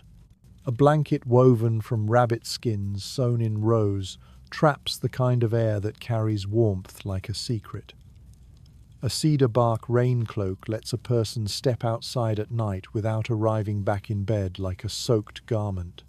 A hat that sheds rain with the resolve of a roof is not just a hat. It is a pact with weather at midnight. When traders arrive with new fabrics and bells and kettles, the night takes what it wants and ignores the rest. A bell on a horse makes a bright sound that travels further than a voice. A steel kettle gives off a smell when it sits near coals that becomes its own season of memory. A length of cotton changes how smoke moves inside a lodge by a hair's width. These are refinements, not revolutions. The revolution already happened when someone learned to separate food and sleep. There is a quiet category of wisdom about where not to sleep. Do not sleep in the same fold of land that animals use to pass between water and slope. Do not sleep where a carcass has recently occupied the ground, even if you are certain that wolves have finished writing their last sentence there. Do not sleep on a path you did not make. Do not sleep on soft ground that will keep the shape of your body like a boast and tell every living thing where you were. Do not sleep under a dead branch that looks like it wants to end its life dramatically. These rules are not backed by fear. They are backed by boredom. People would rather tell funny stories in the morning than explain why a branch smacked them in the middle of a dream. For all the caution and all the practice, the heart of the matter is not tension. It is hospitality. People host themselves at night with as much care as they give guests during the day. They lay the ground smooth. They build a fire that is the right size for the number of hearts beside it. They set out the small items in places that will be the same at 2 in the morning. They speak to animals when animals deserve a word. They thank the place out loud and mean it. The result is that sleep becomes a visitor with a standing invitation. When dawn finally pulls its grey threads through the branches again, the ledger receives a neat check mark. The story of the night is brief. The dogs gave 2 notes for a deer. The wind changed once and then reconsidered. The fire asked politely for a stick at a particular hour and got it. A wolf sang at a distance that people call comfortable. No bear asked any questions. A pot boiled, and nobody burned a hand. The horses stood like statues, except for a single, practical rearrangement of a rope. The children slept long. The elders slept in sections and rose with the faces of people who know their worth. Breakfast tastes like accomplishment without anyone saying the word. All of this becomes habit, and habit turns into culture. And culture becomes the quiet inheritance that moves from hand to hand without the need for speeches. In that inheritance is a sense of proportion. Wolves and bears are part of the neighborhood, not the landlords. People are tenants with good references. The lease gets renewed every evening with simple acts. Sweep the sleeping place. Dry the wood. Place the tools. Face the bed to the world you expect.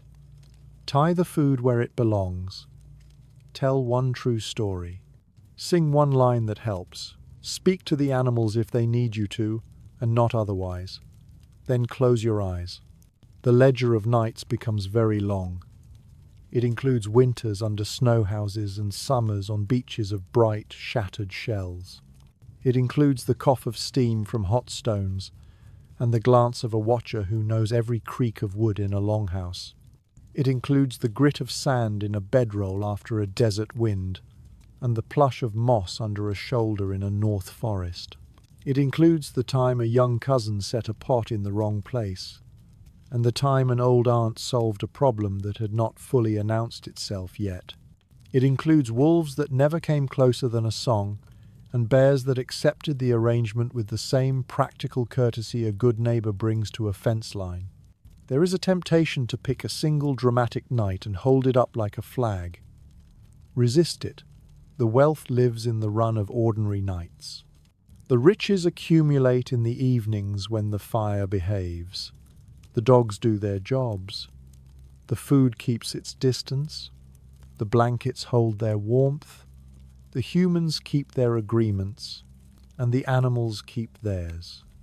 1,000 such nights build the kind of confidence that lets a person put their head down with a smile that has no audience. The night is not mastered. It is befriended.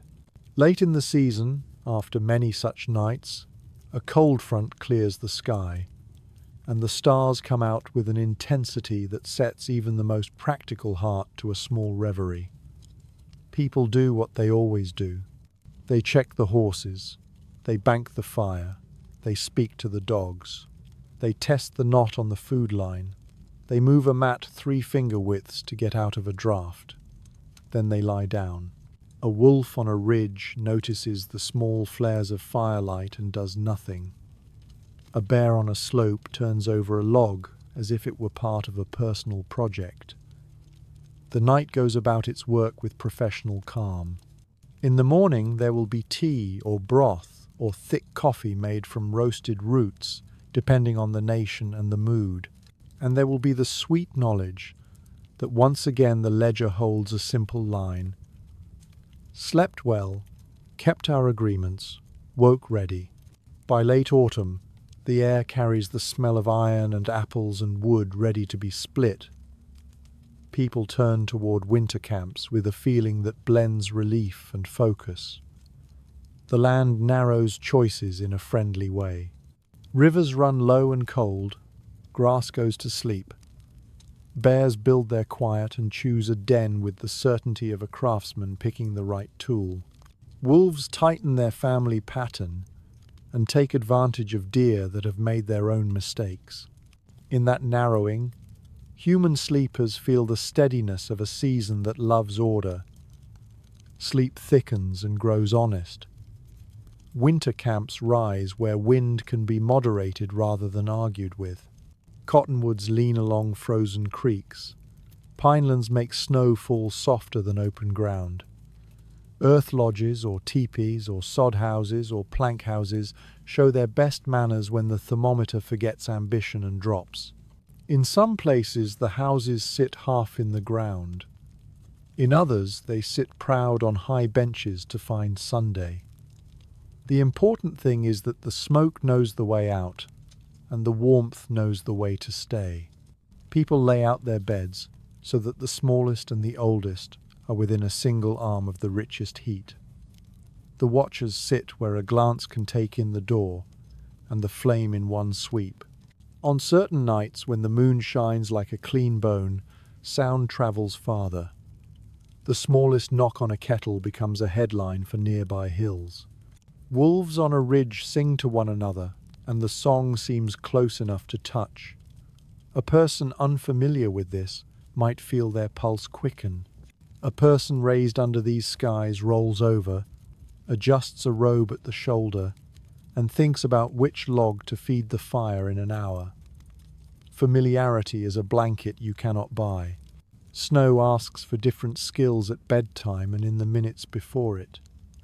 The bed platform rises above the cold sink of air near the floor in a snow house or a winter lodge. Boughs of spruce or fir go beneath hides to stop the world from stealing heat through 1,000 tiny fingers. A young cousin assigned to collect those boughs learns to choose springy ones by hand, not by appearance. A dull bough fools the eye. The hand knows. In very cold country, ice lamps burn with steady flame and teach a quiet lesson about patience. Wicks trimmed slowly, fuel replenished in a rhythm measured by breath. Sleep under this light feels like sleep inside the word careful. When storms lay down their long white sentences, the art turns to entrances and exits. The doorway must shed drifting snow without surrendering. The path to the woodpile must remain a path even when the night decides to erase footprints as soon as they are made. People stake guidelines with bone or wood pegs between door and wood and door and water, and those lines save more toes than any speech ever did. Dogs learn those lines in 2 tries and then walk them as if they drew them. Food and sleep continue their separation policy with more ceremony in winter than in summer. The scent of fat carries farther in cold air. A pot that simmers rich soup is kindness and risk in equal parts if it sits where it should not. Families put food away with care that borders on pride. A cache under snow with a cap of ice and a stitch of willow woven through keeps scent to a whisper. A platform lifted on peeled poles denies climbing purchase to claws. The rules do not change just because the world looks clean. Clean carries scent like a bell if you let it. Dogs in winter are not only watch and warmth, they are transportation, garbage control, alarm system, and moral support. A dog that sleeps nose to tail soothes a child by example. The same dog stands with eyes like lanterns when a fox passes at the edge of a yard. If a porcupine wanders in with its comic seriousness, dogs who learned their lesson in autumn watch it go with a dignity that earns them compliments. If a young dog has not yet learned, the night may include the quiet committee work of removing quills. The work is careful and kind. No one turns it into a spectacle. The dog wakes wiser and humbler, and still convinced of its importance, which is not entirely wrong. Winter sleep also means winter dreams. People listen to their dreams with the attention they give tracks. Not every dream means anything. Some are the mind putting away the dishes. Some arrive with weight. A dream about a den near a certain rock may send someone to pass by that rock at noon and remark on the tracks that circle it. The action stops there. Bears in dens want distance. People give it. A dream can be honored without being dramatized. In the dry interior, where pine nuts and seeds are wealth, autumn sleep has its own flavor. Cattail mats get rolled and unrolled with a sound like canvas. Tool shelters keep wind honest while letting smoke climb. The sleeping order inside comes from habit and from who needs what. Elders to the warmest lee. Babies near mothers who wake with a sixth sense at the first sigh. Young people at the edge where watch handoffs are easy. Coyotes offer commentary that only coyotes fully appreciate. Bears seldom press these camps if people keep their work tidy. A single tub of fat left to cool too near the door is an offense the wind remembers and repeats. Wind is a gossip. People give it nothing to talk about. Southeastern river country writes a different night. Wooded swamps, high ground islands, and warm seasons that make insects feel like royalty. Sleep involves decisions at the edge of water. Platforms hold mats above damp. Fires keep smoke low, which turns the crowd of biting things into a respectful audience rather than an active militia. Food keeps distance across a short bridge of plank to a second platform that belongs to the dogs and the raccoons more than to people. Bears follow river edges as a matter of course. Most pass without comment. A watcher sees the shoulder of one slip among cypress knees and quietly lifts a hand. The gesture is enough. 3 people sit up and listen. The bear continues and becomes a story without content. In the far north, when the sun forgets to rise in a useful way, the night becomes a longhouse in itself. The sleeping rhythm shifts. People take rest in sections that braid together. Lamps glow against white walls that hold light the way a pond holds sky. Children grow skilled at reading tiny shadows as signs of a draft that needs fixing. Dogs stamp and curl and exhale small clouds that look like speech. If a bear in this latitude crosses the margin of safety, the community acts with precision. Voices rise, tools stand ready. Dogs form a moving border. Often the bear decides that seals will argue less and leaves. When a serious confrontation occurs, it is addressed without frenzy because frenzy multiplies consequences. People tell these episodes later in a tone that keeps details clear and egos quiet. On prairie spring nights, when the first thunderheads start their rehearsals, sleep can be a negotiation with static and bragging skies. Lodges turn their doors to handle gusts. Lines hold tight. Horses shift their weight and stand firm. Lightning carves opinions into the horizon, while wolves use the noise to hunt with cover. Bears on these wide plains move like sleepwalkers across long distances, more interested in roots and newborn fawns than in people who keep their fires modest. Children sit with wide eyes at the first flash, and then sink down with trust as the grown-ups talk in ordinary voices about flaps and poles and the way storm smell carries. The night is not hostile, it is just busy. There are small devices that smooth winter and summer both. A coal carrier made from fungus or from a cup of punky wood holds a hidden ember through rain, solving the puzzle of wet mornings.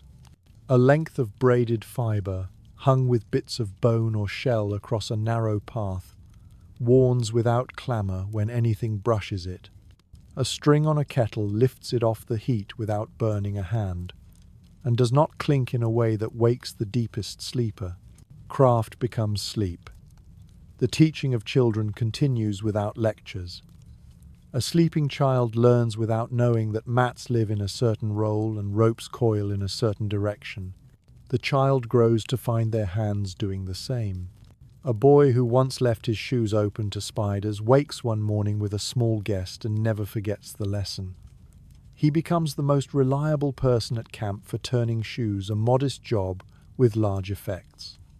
The girl who once tripped on a line in the night becomes a fanatic about clear pathways and earns a reputation for rearranging clutter in a way that saves ankles and tempers.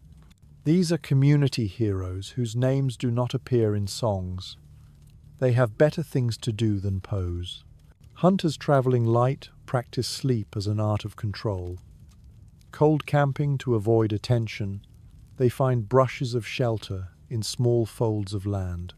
They drink from the wind by choosing backs to small rises and keep their outline low. They set their bodies so that waking becomes a rise to sitting rather than a flail into standing.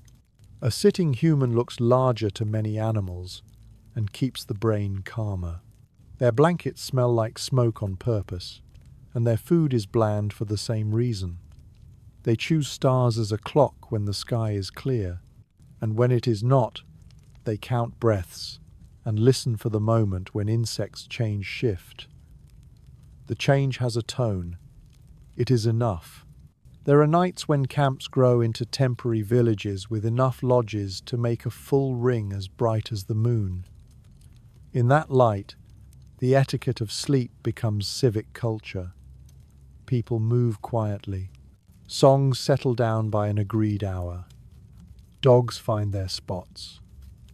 A line of older boys takes the first horse watch with a seriousness that makes their shoulders square. Bells make a quiet line through the dark. There is a sense that predators pass such places with an amused look. Why argue with a festival? There are easier meals for everyone elsewhere. In the morning, the horse watch brags in a modest way about nothing at all happening. Everyone agrees that nothing at all is a success worthy of tea. Along canyon rivers with their own private winds, people learn how sound bounces. A voice raised too much becomes a stranger talking back. Sleepers place their mats where echoes do not turn a snore into a meeting. Food, once again, sits downwind and a little downstream. A rock shelf becomes a kitchen. A sandbar becomes a sitting room. A cluster of tamarisk or willow becomes a nursery. Bears walk these corridors like they own them. They do not need to prove it. People signal their humanity early and keep moving. A bear weighs the trouble and picks a quieter beach. In a long enough journey, the same bear might be seen twice, once upstream and once down. The bear's opinion never changes. People are interesting, but inconvenient. The subject of cougars returns because cougars follow edges wherever edges exist. On cliff country and forest country alike, people who sleep outside pick places that deny a neat ambush line. They do not nap tucked right against a rock at a place where a higher rock casts a shadow. They do not ignore the simple logic that cats love cover. If a cougar watches with the stillness of a carved figure, it sees a camp that makes no sense to approach. If a cougar crosses a path behind the last bed, someone notices because someone always sits with eyes that like to learn. The person says 3 or 4 ordinary words into the air. The cat leaves. The encounter becomes a small notch in the memory, not a tale with teeth. When rain owns a week and wood sulks, fire becomes the patient art of coaxing ego out of damp things. Birch bark that holds its own oil starts a little flame. Shavings from the heart of a split log accept the invitation. The coal from a smudge transfers under a roof of small sticks and becomes a fire with better manners than the weather deserves. Sleep that night has a special sweetness, because earned warmth tastes better than easy warmth. Dogs put their noses into their tails with the smug look of creatures who planned this all along. There is a category of humour reserved for nights, and for the small irritations that travel with them. Someone will complain in good cheer about waking with a pinecone imprint on a hip, and someone else will counter with the classic advice to check the ground with the back of the hand before lying down because the back of the hand is honest about lumps in a way eyes are not. A young woman will announce that the porcupine who chewed her paddle handle owes rent. An uncle will claim he can smell a skunk, thinking about being offended, and merit election as Minister of Skunk Relations. The point of these jokes is not comedy. It is lubrication for a machine built of patience.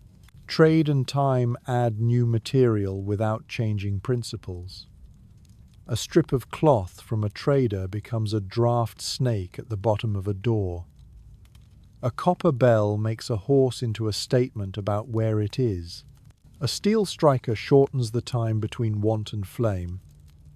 But the tinder remains the same humble brown shelf of a fungus, and the pocket that carries it remains the same calloused hand. The separation of food and sleep is not a fashion. It is a law. New pots cannot repeal it. New cloth cannot decorate it out of existence. The function produces the faith. In some places, thunderbirds live in story and in lightning both. People do not sleep on the highest exposed hill because it makes the easiest target for a conversation between cloud and ground. They note where a tree has carried a scar from a previous strike and do not set a bed under it. They lay tools away from heads during storm nights, so a sudden reach does not meet a blade in the dark. They check on elders a little more often and pretend those checks are about wood and lamps. The elders pretend to believe them. Everyone sleeps better for the theatre. The technique of arriving at a new camp in the last hour of light and making it home in minutes is a craft. Bodies move with useful repetition. One person always does the first sweep for tracks in the path of the prevailing wind. Another always sets a fire. Another always lays out beds with attention to drafts and egress. A child always fills a pot. A teen always hangs food. The watch list rotates without drama. The whole show looks like music, and sleep is the chorus at the end. Sometimes the night delivers a lesson that smells like humility. On a mountain bench, a family once set a fine fire and a fine cache, and went to sleep with the contentment of good work. In the smallest hours, a bear arrived not for food, but for curiosity. It sniffed the posts, considered the knot, huffed a short comment, and turned away. The dog nearest gave one muffled note, and then relaxed, as if the matter had been settled by committee. In the morning, the family found a smear of dust on a post and a print as elegant as a coin in the soft ground. They praised the knot anyway. Praise keeps habit lively. Another night, on a flat near the edge of the plains, a chorus of coyotes discovered an old bone and carried it through the edge of camp as if announcing a parade. The racket woke everyone, and no one did anything foolish. People fed the fire a sensible log. A watcher spoke to the dogs in the voice that means, "Not our problem." The coyotes finished their celebration and trotted away. In the morning, someone suggested that the coyotes be awarded a medal for services to night watch. After that, a long time passed before anyone minded their loud jokes again. Regions did not keep their knowledge in locked chests. Trails carried ideas. The way a coastal family built a smoke door inspired a woodland family to change the angle of a longhouse panel. The way a plains family kept ropes from tangling in horsehair found a home in desert country where horses also needed to avoid mischief. Stories of one group's neat way of banking a fire in wind made their way to another group that lived where wind owned a season. None of this required a council. Skilled people borrow well. The language of silence deserves a mention. At night, words are fewer, and intention is more visible. A hand lifted to the height of a knee means wait. A hand cut across the air means no. A finger touching the ground at a point means look here in the morning. A palm tilted means wind changed. A small circle with a forefinger means watch in turns. Human beings have always held a library in their limbs. At night, that library opens. Tobacco offered at the edge of camp before sleep has a role that friends of jargon might overcomplicate. It is a thank you. It is a gesture that says, "We will do our part, and we hope for the same." The smoke drifts and carries a small scent that is both signal and gift. Animals reading scent read this too. It is not a charm, it is a courtesy. Courtesy has practical effects. In some winters, herds move differently, and wolves adjust, and people adjust with them. Sleep moves from one valley to another. Watch learns new silhouettes at the edge of firelight. Children giggle at the way their breath makes ghosts, and then fall into blankets with the abandon that only children possess. Bears are elsewhere, sleeping under banks and in hollows, dreams full of roots and water. People respect that sleep by staying away from known dens. Everyone gets the rest they need. The making of beds can be a quiet competition among artisans. You wouldn't think of sleep as a craft to be mastered, like fletching an arrow or tanning a hide. But in these camps, it absolutely was. Picture a grandmother who weaves a mat with reeds, set at a sly angle that resists fraying. She earns admiration from other makers who have fought fraying for years. She doesn't have to brag about it. The mat speaks for itself. It lies flat, it holds the earth at bay, and it lasts 3 seasons instead of 1. Then there's the man who plucks dry grass and compresses it into a pillow with a specific handspan trick. He keeps his secret until asked twice, which, in this culture, is the polite number of times to ask. Or the young person who discovers that a strip of folded bark at the edge of a mat denies drafts their entry. They get praised and teased as the inventor of the wind fence. These are good evenings, full of small triumphs carried into heavy sleep. Sometimes, though, people must cross places that belong more to animals than to humans for a day or two. They do it with humility and efficiency. They sleep light. They keep food invisible.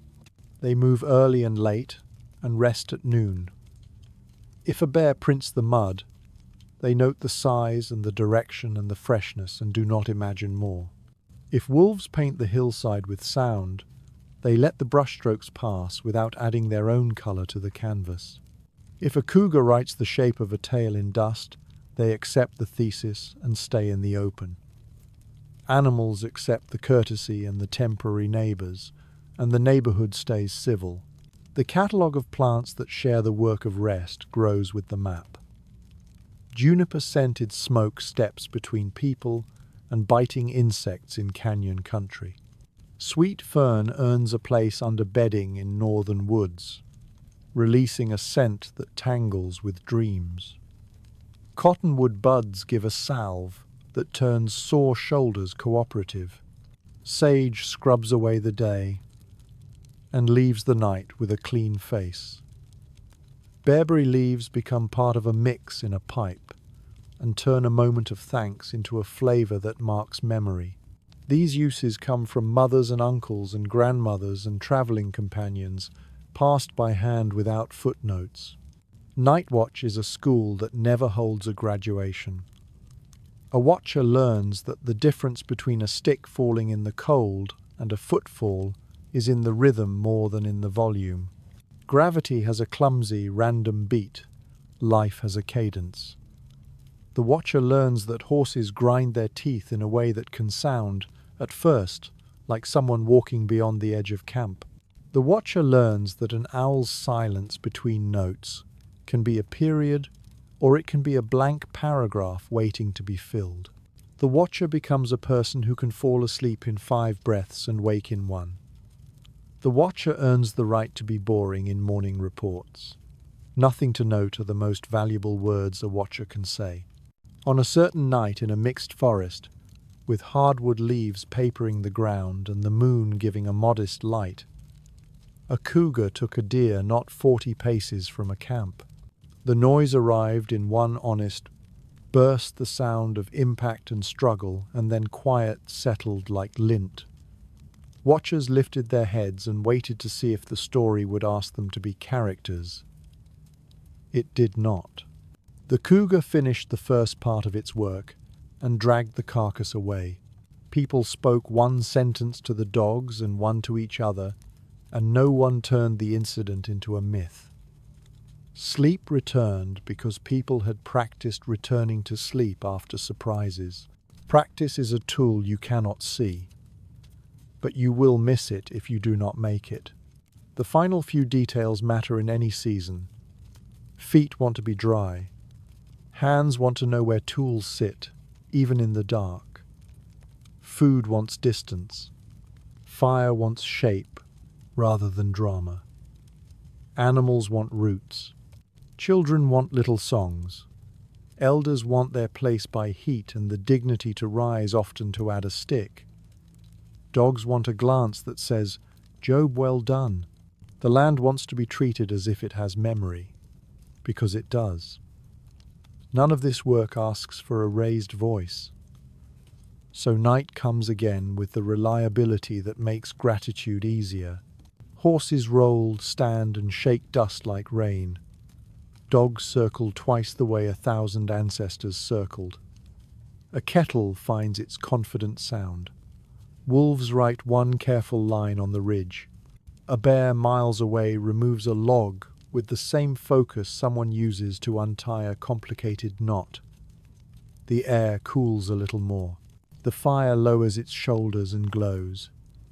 People adjust blankets by inches, adjust thoughts by less, and go under. There is a charm in this, but it is the charm of competence. The quiet magic is the sum of polite acts repeated.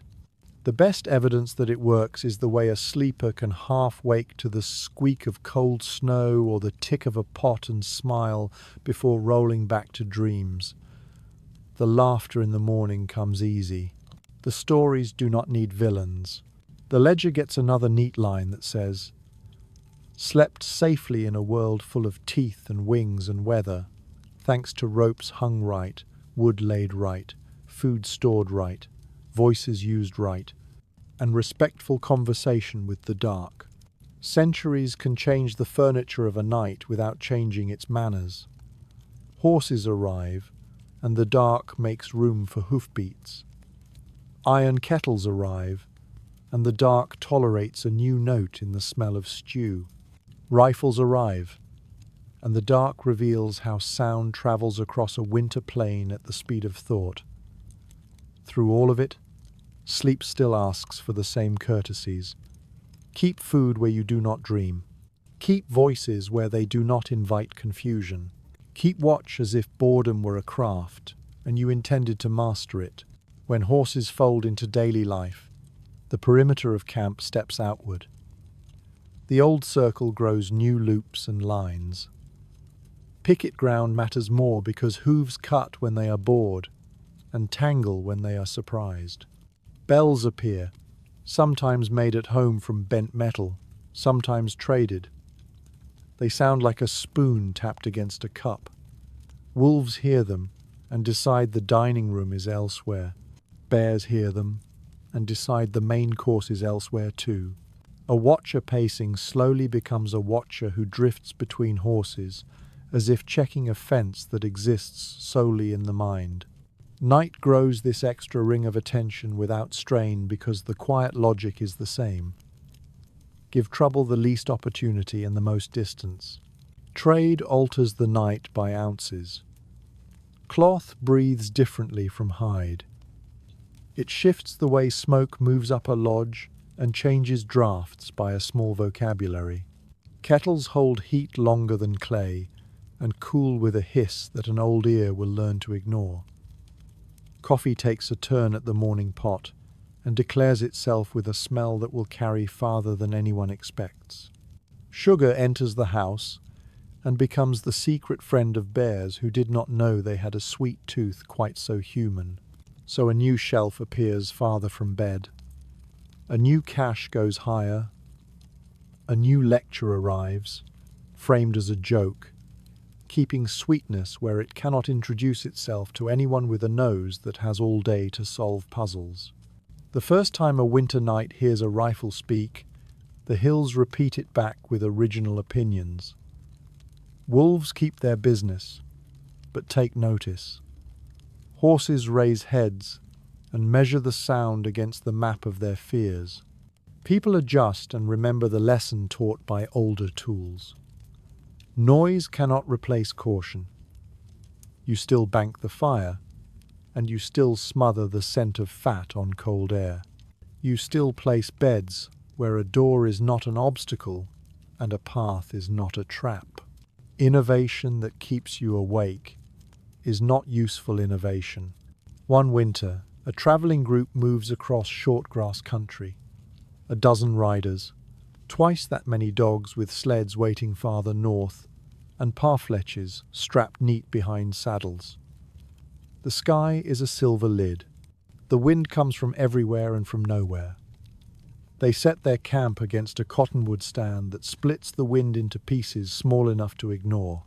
Horses stand in a shallow crescent, with noses turned inward and tails taking the weather. Bells make a line like lights. The food rides high in a tree that knows its business.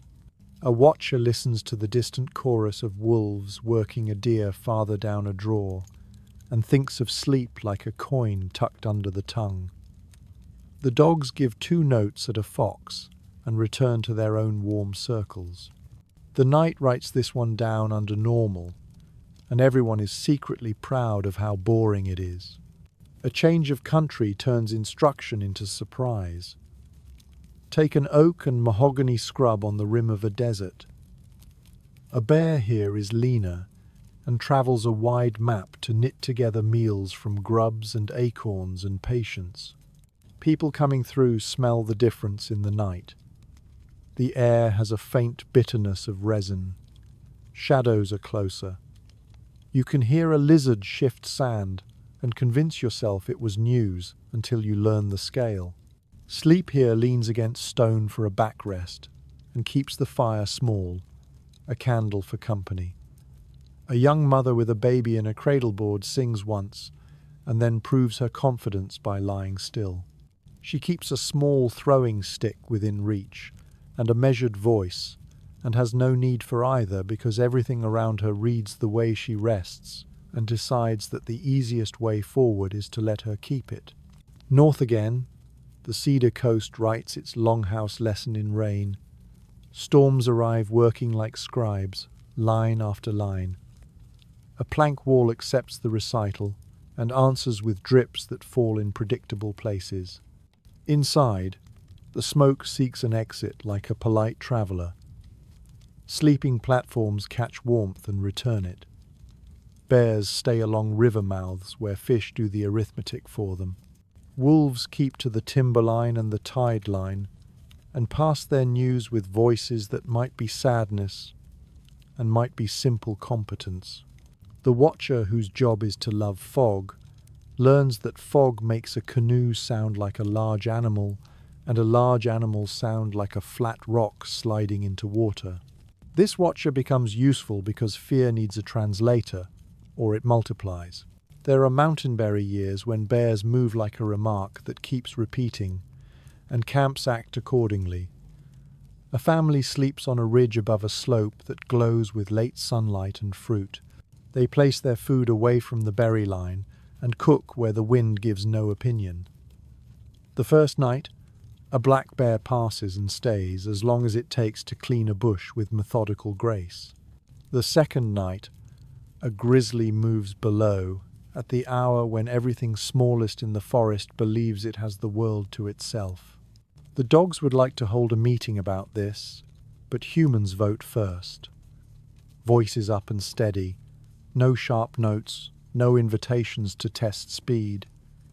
The bear pauses, measures the wind, and keeps going. In the morning, the family looks at the print, spreads a hand on the pad impressions the size of bread loaves, and speaks about knot quality as if the knot had been the deciding factor. Praise, where praise can do good. The knowledge travels better than people. Along the big lakes, canoe families swap tricks for keeping fish smell downstream. On the plains, horse watchers visit a desert family and return with a knot for picket lines that turns a clumsy night into a quiet one. A coastal builder hears about a longhouse smoke panel angle on a river far inland and turns it into a tweak that makes winter days easier. The ideas move along with hides and stories and songs, and they dress themselves in whatever materials the next place offers. Good practice is adaptable, like a dog with a favorite job. It goes where it is told and does that job again. Times grow strained in ways that have little to do with animals. People are pushed, pulled, gathered in, and sent out again to places where the night smells different and the ground refuses to recognize old agreements. A woodland family ends up on a treeless plain and feels naked in the dark. A prairie family has moved into timber country where coyotes give way to foxes, and the wind seems to have been domesticated by trees. For a while, sleep is thin. Then habit proves it was never married to a single kind of place. The rules adjust. Food still moves away from bed. Beds still face the direction from which trouble would most likely arrive. Dogs still hold a border where human eyes cannot. The perimeter rebuilds itself like a muscle after injury. Animals adapt too because animals are practical. A wolf raised on open sight lines learns how to travel in tree shade without getting his opinion snagged. A bear learns that a new settlement means new smells, and most of those smells are unpleasant or uninteresting after the first curious week. Some traders sell the wrong lessons. Bacon and flour and coffee can be carried to a camp and stored badly, and then a person can sit in the ruins of a curious night and say that the land has turned hostile. It has not. It has responded to the material facts. The answer is not to abandon the land, it is to abandon sloppy practice. Coolers in a modern tented camp want ropes and shade and distance, just like the old baskets and platforms wanted poles and wind. A modern lantern makes a circle of assurance that is no stronger than the discipline that stands behind it. New tools cannot repeal old gravity. A night along a salmon river can stack appetites like cords of wood. People hungry for fish, bears hungry for fish, wolves hungry for the deer that come for salmon scraps, eagles hungry for everything that fits a beak. The camp that sleeps well here knows how to limit dissonance. Butchering happens away from bedding, and scrap goes to the place where the river will erase it. Racks stand downwind and downriver, and are guarded with patience rather than with drama. Dogs get fed plenty, and not near where people will rest. Nights pass with a chorus of splashes and wings, and the occasional dog argument that resolves in short order. The family wakes to find everything that matters where it should be, and the rest appropriated by the river and the sky. There was a long tale of a winter on a piece of high prairie where the snow remembered how to stay. A circle of lodges faced inward. Doors turned to greetings that were slow to arrive. The wind was consistent and therefore easily managed. The watch stood inside fires while children nested and elders stretched and moved and stretched again, like cats in sunlight that had not yet grown warm. One night, a pack of wolves used the lower river to move and then lifted their voices so that both banks heard the same story. Horses pricked ears and stood still. Dogs lifted their heads and then set them down again in agreement with the horses. Not once did the watch mistake that music for intention. In the morning, tracks traced long sentences along the river ice. The camp read them and found no punctuation out of place. When families travel in company with many others, the instruction manual includes human complexity. There are feasts and commerce and long conversations, and the sort of courtship that wakes a sleeping dog and makes it snort in annoyance.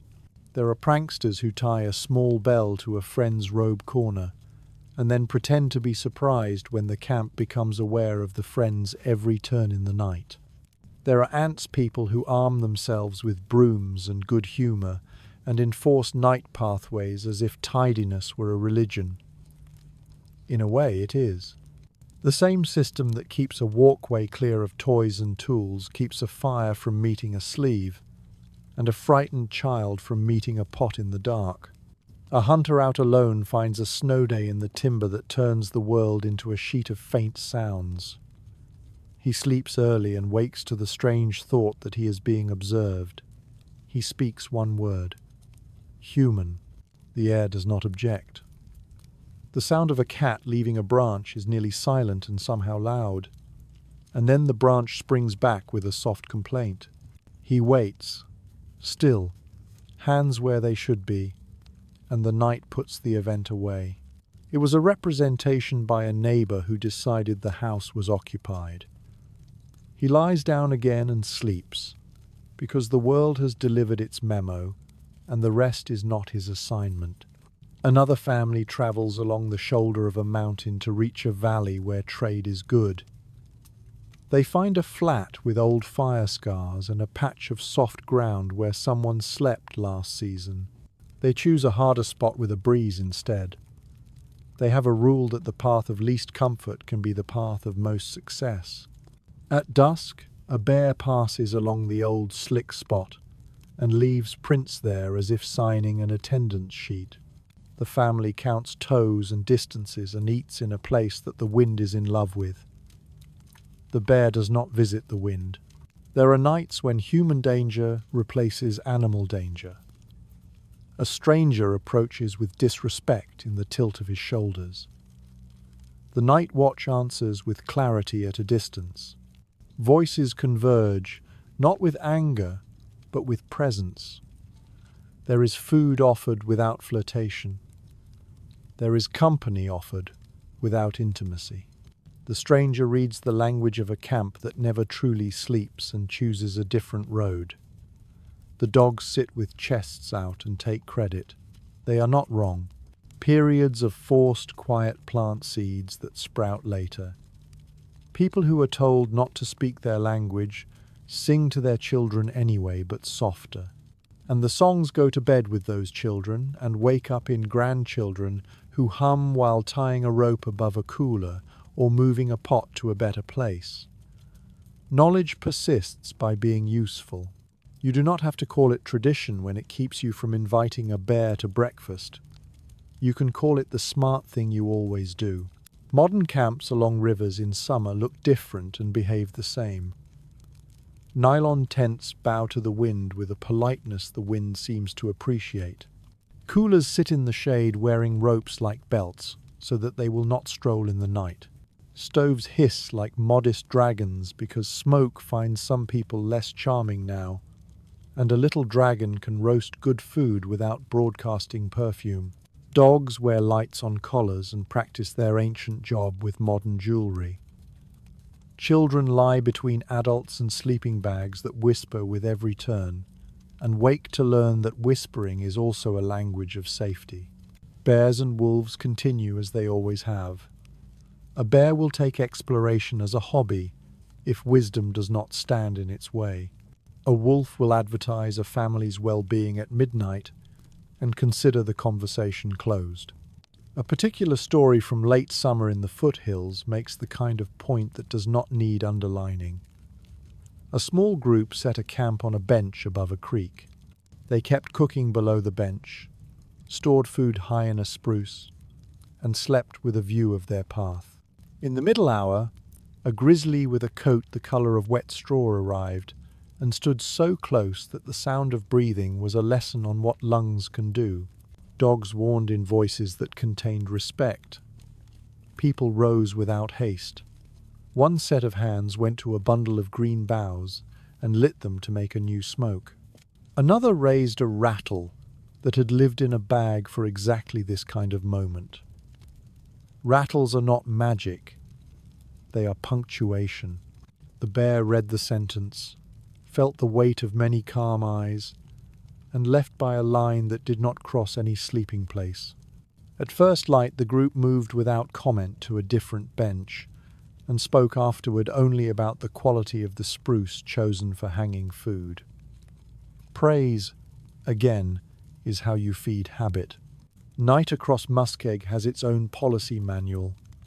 The ground gives way if you do not choose it carefully. People learn to test with poles, to sleep where a spruce stand holds the earth together, to tie dogs in pairs that share scents, and to expect that fire will require a bed of collected dry wood cut from the inside of dead logs. Wolves here may use the old winter roads and pass like thought. Bears are fewer, and the ones who come know the floating ground better than anyone else. A careless step in Muskeg is a story that tries to become a saga. Better to make it a line in a song about learning to pay attention. In dry grass country, autumn burns happen on purpose and with care. Night smells like science. People light edges and walk with the wind, persuading flame to work for the future. Fire breaks up thick old growth and invites the green that bison love. After such a day, there is an ember glow in every thought. Sleep comes hard-earned. Bears pass, interested only in the roasted grasshoppers and mice that careless flames made easy. Wolves pass to consider the same buffet. Dogs sleep like heroes and snore in a way that suggests they are narrating their own deeds. An old uncle once explained danger with a pot and a stick. He set the pot on a trivet with a small fire and said, "This is how a camp lives with risk. The pot is necessary. The fire is necessary. The trivet keeps the pot from kissing the flame too closely and turning dinner into a memory. When you place a sleeping child, you are setting a pot on a trivet. When you hang a basket above a reach, you are setting a pot on a trivet. When you choose a bench where wind will carry the smell of kin away from the places where a bear's mind travels, you are doing the same." The stick he used to point ended with a tiny carved bear. He said, "The bear thanks you for being reasonable because it dislikes surprises, and it carries that dislike everywhere it goes." The lesson stuck because it was easy to remember, and because the pot held a stew that tasted like modesty. There is a kind of humor reserved for people who have been awake at the wrong hour for the right reason.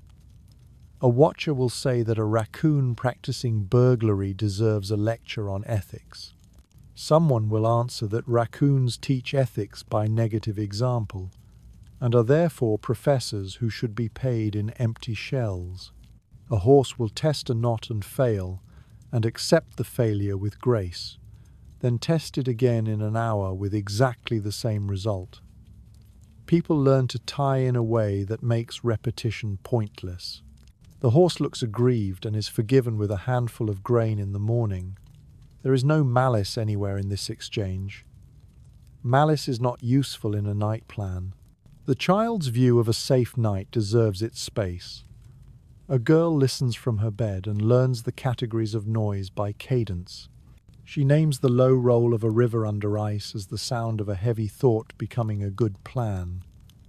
She names the clack of a beaver tail as a meeting called to order. She names the brushy click of a deer's step as the sound of someone who thinks too much about where to put each foot. She adds a confession to the dogs before sleeping, which is to say, she tells them that she spilled a little soup on her robe and swears she did not mean to. In the morning, the dogs pretend to have forgotten, and she returns the favor by saving a small bit of breakfast for the one who wakes before anyone else and works the hardest at not letting anyone know. A man who learned to sleep light in a time of travel and worry grows old and sleeps hard among grandchildren, but he never loses the competence. He can wake at the sound of a stick moving too quickly through wet snow. He can stay asleep through a thunderstorm because thunder speaks in paragraphs he has already read. He can sit up to tend the fire without letting the bed lose its heat, and he can hand off a watch to a young man with a joke so gentle the air barely moves. This is ambition disguised as ease. Not all knowledge is comfortable. People know where dens are and leave them alone. They know where a pack likes to cross a saddle between two ridges and leave it alone. They know that a bear who loses fear of people stops being safe for anyone. And they make hard choices to restore distance. These decisions are made with eyes level and voices low. They are made without hate and without the taste for a story that tries to turn necessity into legend. Later, the lesson is told in a way that includes the cost and what was done to keep such costs rare. Songs thread the nights like invisible cords.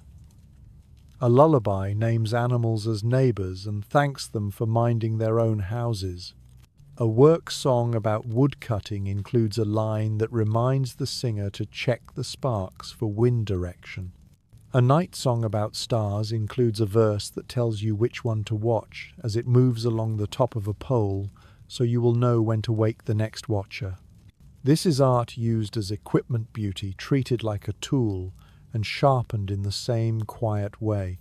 At a gathering where many nations arrive with their tents and their vans and their nylon and their remembered rules, the old habits dress in new clothes. Coolers sit under tarps with ropes as if they were food boxes hung in good spruce. Dogs wear leashes and also the same pride they have always worn. Late songs taper at an hour everyone knows without speaking. A night watch walks the aisles and nods to sleepers and people who have not earned sleep yet. Horses with ribboned manes stand in a temporary corral and show the same wisdom as old horses on a prairie with no fences. If a bear considers this temporary city, it chooses an alley behind a closed cafeteria and finds no welcome.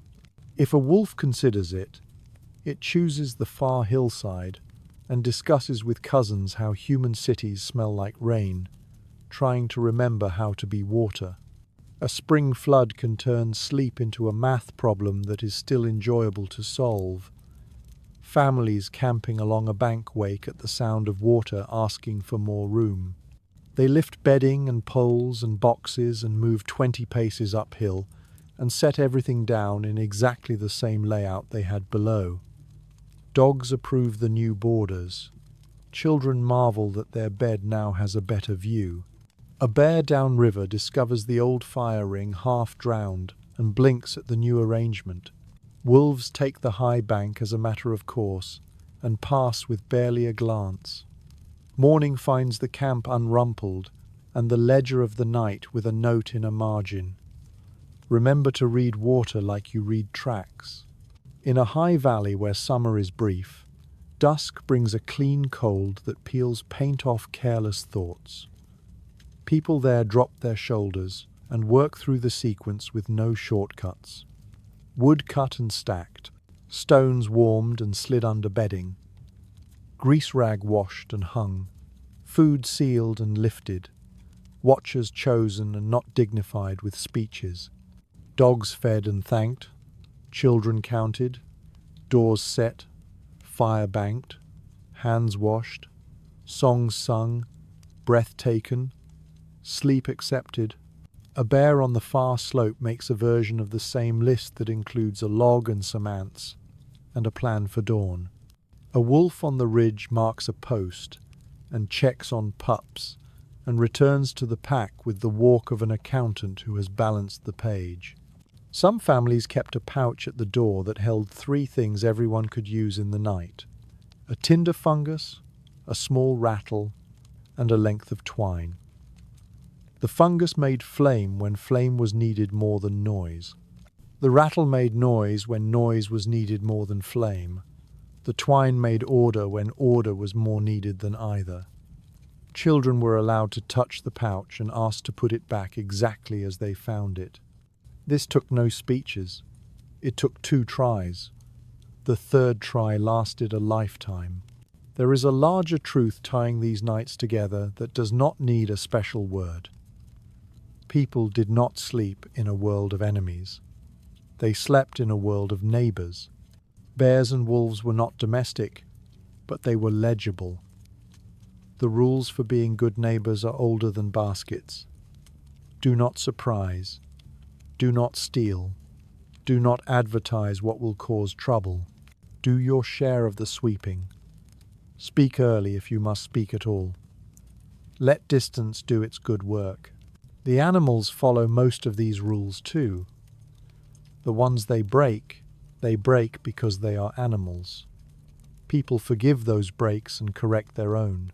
Near the end of a long trail in the northern Rockies, a caravan of families made a last camp before a crossing. The air had that taste it gets when weather is changing, but has not announced its plan. They put food on a platform that had been used by strangers in previous years. They tied horses on high ground. They placed dogs as if dealing cards around a table.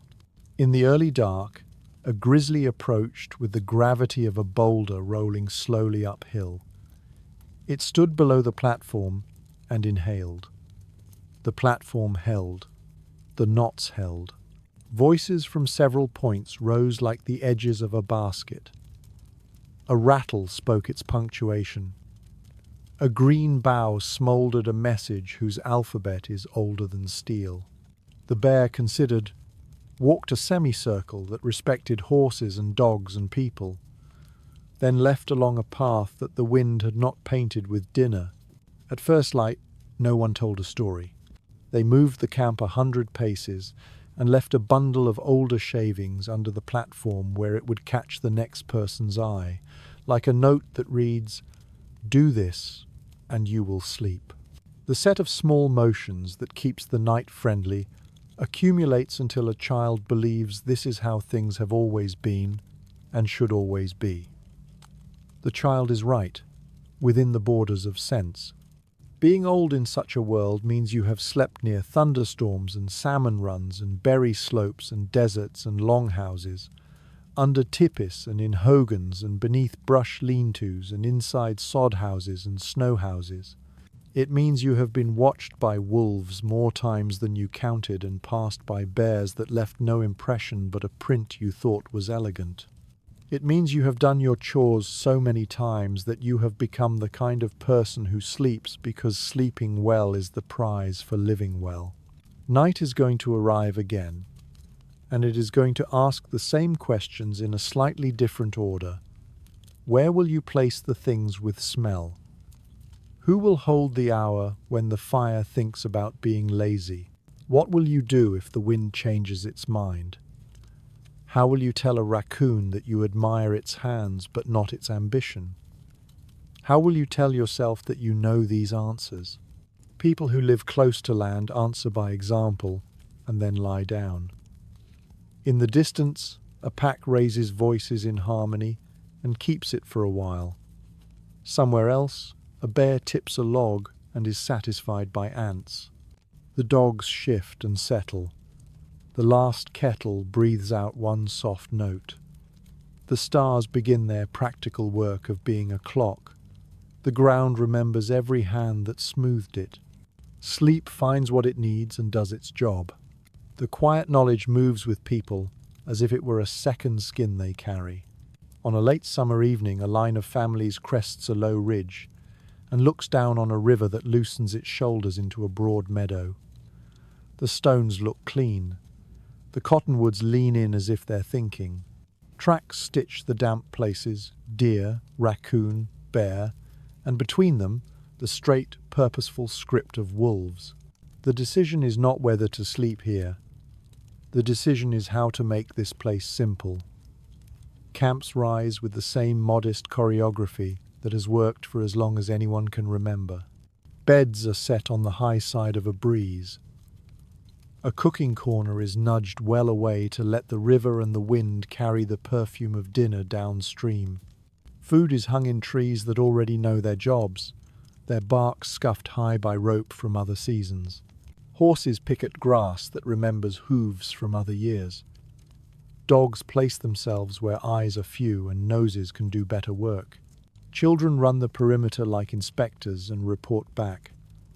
A muskrat in a side channel, a scraping of bear claw on a log by the berry bushes, a scatter of shells near a flat stone where a crow held court. The adults nod and adjust small things. The night arrives to find everything already decided. The first dark comes with a light breeze that tastes like water and leaves. Smoke from a small fire lifts, folds, and takes its story elsewhere. Somewhere to the east, a wolf pours out a long, even note. A nearer answer follows, and then the conversation is over. The dogs bring their heads up and set them down again. A kettle ticks as it chooses to cool. The watcher moves without drama and arranges a stick so that when it falls from a stone, it will mean a change of hour. These small clocks keep promises better than many elaborate ones. Morning comes with dew, with the scent of wet earth, and with a brief ledger written on sandbars and mud. A black bear moved along the far bank and placed each foot with the confidence of someone who knows exactly how much it weighs. A fox wrote his neat commentary along a drift edge, perhaps searching for that muskrat the children saw. The wolf tracks pass above the camp on a line that pays the humans the compliment of disinterest. People read the book and put it away. They have other errands. By afternoon, a different wind sharpens, and a shelf of clouds stands like a held breath to the west. A storm will arrive, but it will take its time. The camp consolidates. Mats are fussed into tighter seams. A drift log is dragged up as a windbreak. The food line is checked, and a better knot replaces a good one. Jokes are made about the way weather loves to be the center of attention. A child asks if wolves choose different songs for rain. An uncle says that wolves prefer not to sing in the rain because nobody applauds. Night returns with a cooler edge and the slow tap of first drops on leaves. The fire is banked low to save sparks from wandering. Horses stand with their tails to the coming weather and look unimpressed. Dogs assume the posture that means, "We know this rhythm." Lightning speaks its first short sentence along the rim of hills, and the delay before thunder arrives tells everyone what they already know. The storm is distance, working on becoming presence. The watcher counts breaths and listens to the change in insects as the temperature slips. It is an ordinary night with useful variations until the green smell of crushed plants arrives from downwind. Something heavy is rolling along, and the scent lifts its head and tries to make itself everyone's business. A large bear comes through like a thought that refuses to be postponed. The breathing is the first sign, deep and steady, then a wet huff that is more punctuation than opinion.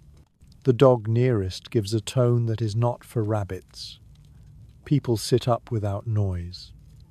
Two voices speak at once in a calm, human cadence. "We are here." These are the same words they would use for a late visitor from another camp. A rattle speaks a short line, not loud, just plain. A hand lays green boughs on the edge of the coals and builds a smudge that drifts toward the bear without drama. The bear stands, tests the air, counts the dogs, identifies the weight of human attention, and chooses the path the wind has not painted. Its steps leave a clean textbook of prints that an elder will measure in the morning with the spread of a palm and a satisfied nod. A big moment passes as if it were a neighbor asking the wrong door for salt and finding the right one on the next try. The storm then remembers its agenda and brings rain that cleans the air and makes sleep heavy. They move the camp at dawn with no speeches. Food lines follow the wind to a different set of branches. Beds shift by a throw of stones. The fire's anchor settles on fresh ground. A few older shavings are left near the old place like a polite note for anyone who camps there later. On the second evening, a young man takes the late watch because patience suits him. The moon opens its hand for a while and then closes it again behind a cloud. He sits where he can see the path through the grass that everything prefers. The horses are shapes calm, chewing with the slow sound of contentment. Then the sound changes in the far distance to the kind of chorus that is never random. Wolves give a long, careful sentence, and then another, working their own plans on slopes away from the river. The young man speaks softly to them without standing. A single line of human words, which is really a sentence to himself that he belongs to this place. When the song ceases, a small wind writes its own note through cottonwood leaves, and he sits in the wide absence of noise that follows. The absence is not empty. It is like a room where someone has set everything in order. Travel takes them upriver into narrower country where boulders have their own opinions and the banks hem the water tight. Nights there are about routine more than about stories. Watery air stretches cold along the ground, as if it were a creature slipping around ankles. Beds rise a little higher on boughs. Food goes farther down and across an old braid of the river that carries scent away like mail. They sleep well because the place is made simple by these few moves. Bears pass on the bars that open to moonlight and turn over stones to taste what lives under them.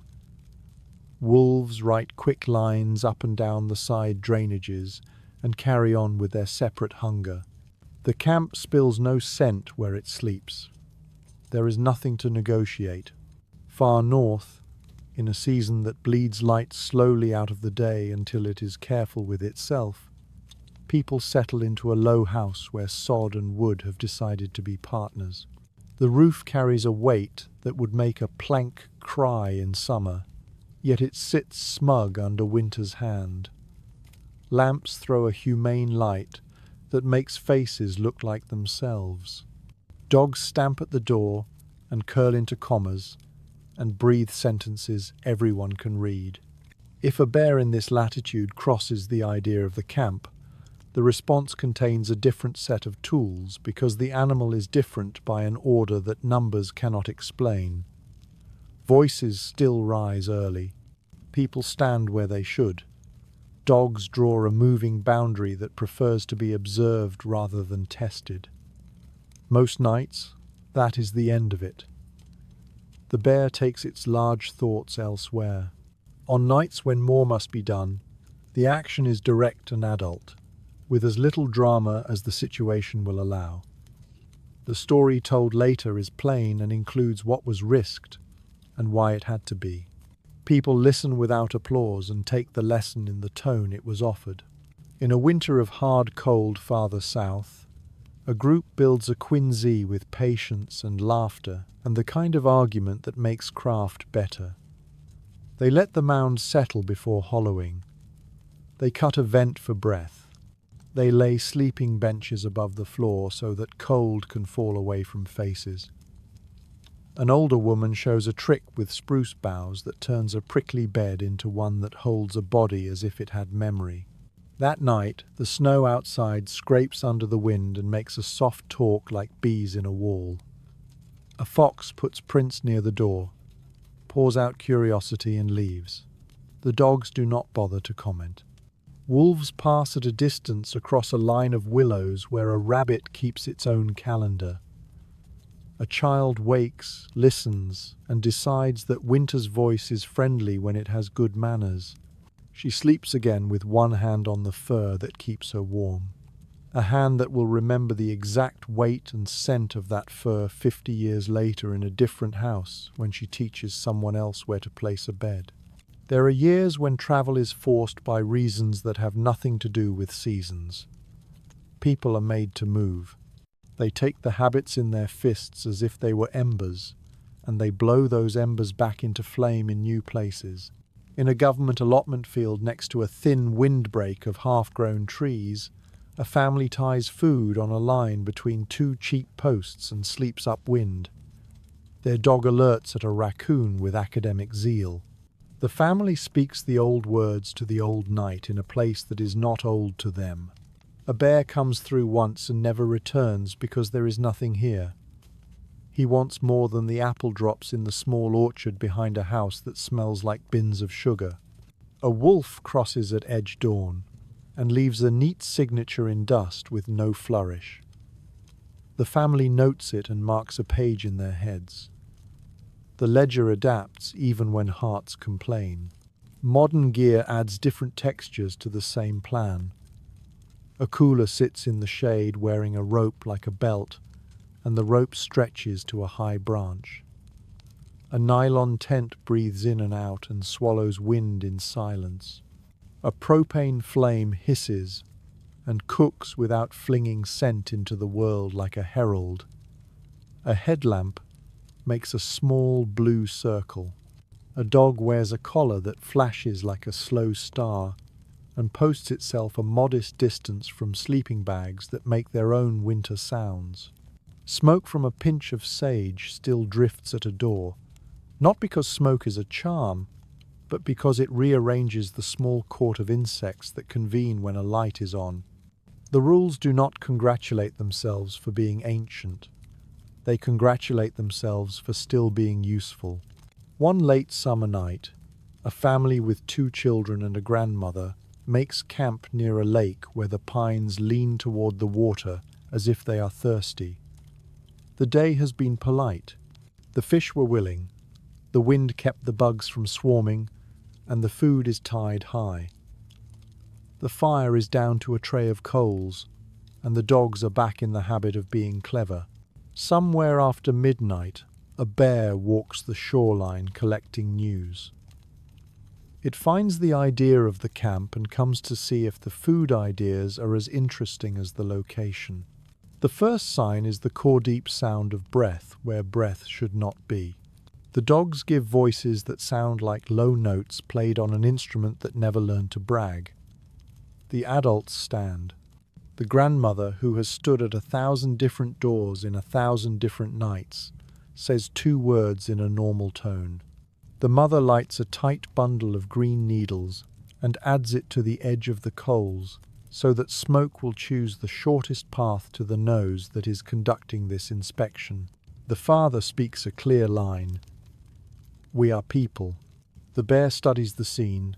It decides it prefers to be in love with the lake rather than with a conversation and drifts along the bank. The family sleeps again without taking their victory too seriously. In the morning, the children admire the size of the prints in damp sand and ask 3 questions about knot strategy. The answers are given with patience and with the suggestion that the children will tie the next line. As the years pass, the ledger fills with nights that never asked for anecdotes. The weight of quiet success becomes culture. It expresses itself in how a person steps outside before sleep and turns slowly to feel the wind on different parts of the face. It lives in how a hand traces for a knife that rests in its sheath and stops touching it the moment recognition hits. It lives in how a kettle is set on a single small stone to tilt a lid and let steam out without dripping it back. It lives in how a child learns to hear the grain in a fire and say soon aloud in a whisper, because soon means it is time to feed the coals. The sum of these small acts makes a world where bears and wolves are part of the weather, part of the map, and part of what you prepare for, because they are neighbors and will always be. There are places where animal and human roots cross like threads on a loom, and the fabric is tight. A long valley that carries a herd twice a year. A low pass where wolf family histories could be told in prints. A rock shelf where blackberries make bright clusters like beads. People enter those places with formality, even when they jest. They speak early, they step lightly, they choose beds that let other lives pass without feeling cornered. If a den is discovered by chance, they leave it alone and mark the memory quietly so they can honor it next time by never getting that close. If a carcass is near, they detour as if someone had set a woven fence and hung signs. The etiquette has many lines, and they all rhyme. Culture changes its clothes without changing its bones. In a big camp where old and new jostle, where some sleep in tipis, some in canvas and some in tents that come from stores, the same rules thread through. The food stays where food should be. The dogs run a border and are praised in voices that do not add to their opinions. The watch rotates even if the watch uses phones to keep an hour instead of a stick balanced on a stone. Children chase each other until someone's aunt makes them into a team for wood gathering, and the chaos turns into useful laughter. If wolves sing on the hill beyond the parking area, people look up and smile, and no one pretends the sound belongs to a bygone story. It belongs to this night. Some teachings are so simple they get mistaken for superstition when they are actually science practiced at scale. Do not cook where you will sleep. Do not keep grease near blankets. Do not lie down where trails meet. Do not rest against a tree that has stopped being a tree. Do not let a line where horses tie become a trap in the dark. Do not try to impress anyone with how close you can let a bear come. Do not punish a wolf for singing. Do not take a shortcut when your blanket smells like dinner. Do not stay because you chose a spot before you looked, and now your pride has become a bad roommate. Move with your dignity, and take everyone with you. The animals will applaud this, in their way, by not noticing you at all. One autumn, on a ridge with a view that would sell paintings, a group set a camp with beds near a low spine of rock, the fire tucked where wind would lick smoke off the coals and carry it away. Berries had just finished their last shift. Bears were still thinking about them and about fat for winter. Wolves were working family routes. The group slept under a sky so truthful that the stars looked like buttons sewn onto cold cloth. Sometime deep in the night, the dogs lifted their heads in stages. A bear moved below like a heavy thought. Voices found their place. Smoke did its old job. A rattle spoke a measured line. The bear gave the situation polite consideration and followed a crease of land that went nowhere near where babies lay dreaming about nothing at all. In the morning, the walkers went to the prints and measured them with hands and smiles and the sort of pride that is not about conquest. The pride is about acting correctly under pressure. They moved the food line anyway. They moved it because they are always ready to be more boring. The most delicate nights arrive when human trouble wants to take the floor. In a season when people are restless and news travels as if it had lost its brakes, someone means harm, or at least means to take without asking. Camps answer with light at odd hours, and with watchers who do not pace like guards but drift like neighbours. Bells whisper at the horse lines. People stand and sit and stand again because posture can be language. Voices offer food and company and a respectful distance. The visitor sees a place that is awake in sections and understands that clumsy plans will be met with steady eyes. Often, that is the whole story. On the rare night when it is not, the response remains measured and early. The aim is to end the matter without adding new risks.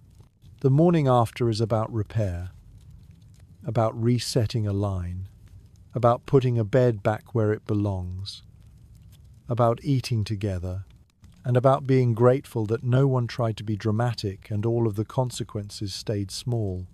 What remains after so many nights is not a list, but a feeling that has shape. It feels like the quiet confidence of a dog flattening itself beside a bed because the dog believes in the plan. It feels like a grandmother turning in sleep and, without waking, knowing the fire will be fed. It feels like the way a child stops at a doorway before stepping into night because the child has learned that night is a room you enter with courtesy. It feels like a young watcher discovering that boredom is not dullness. It is a working state that saves energy for when genuine work arrives. It feels like the certainty that a bear will pass if you do not teach it to linger. That a wolf's song is news not aimed at you. That a cougar deserves your respect as an edge manager rather than your panic as a ghost. That a raccoon will test your knots so you can praise your knots later. There are last lessons that arrive like good neighbors, unannounced and welcome. One is that sleep is not something you do despite the world. It is something you do with the world when you have arranged the details of your agreement. Another is that the animals are not a test you can pass once and then stop studying for. They are a continuing education course with fieldwork. Another is that the mind believes what the hands practice. If you practice calm hands, the mind sits down and breathes. If you practice order, sleep lands in the place you cleared for it. At the end of a long summer of travel, a family camps again by a different river. The children know without being told to make a neat line with their shoes upside down. The dogs claim their arcs on the edge, where waking and sleeping overlap. The food is tied in a spruce that could tell stories. The wind favors the camp, and the fire gives a modest applause to the whole arrangement. Somewhere, a wolf writes one line and waits for an answer. Somewhere, a bear goes carefully up a slope with the patient gait of someone who intends to rest well this winter. The sky turns a careful dark. Laughter fades. The watcher balances his small stick and hums a song that contains all the rules without naming them. Sleep arrives without arguing because there is nothing left to argue with.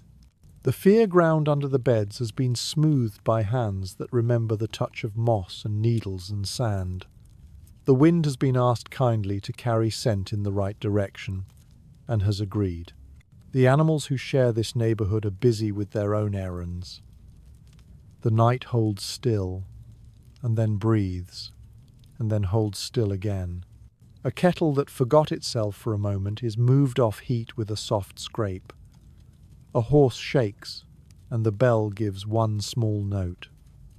The dogs shift and surrender to dreams that make their paws move. Inside blankets and robes, people slide down into the kind of rest that does not need guards, because the guard duty is shared between good wood, good knots, good dogs, good sense, and the ancient habit of speaking to the dark like a friend. The river keeps talking. The stars keep time. The smoke thins and becomes a smell that will still be there in the morning on hair and cloth.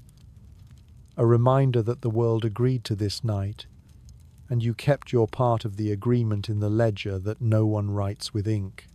The camp earns another simple line.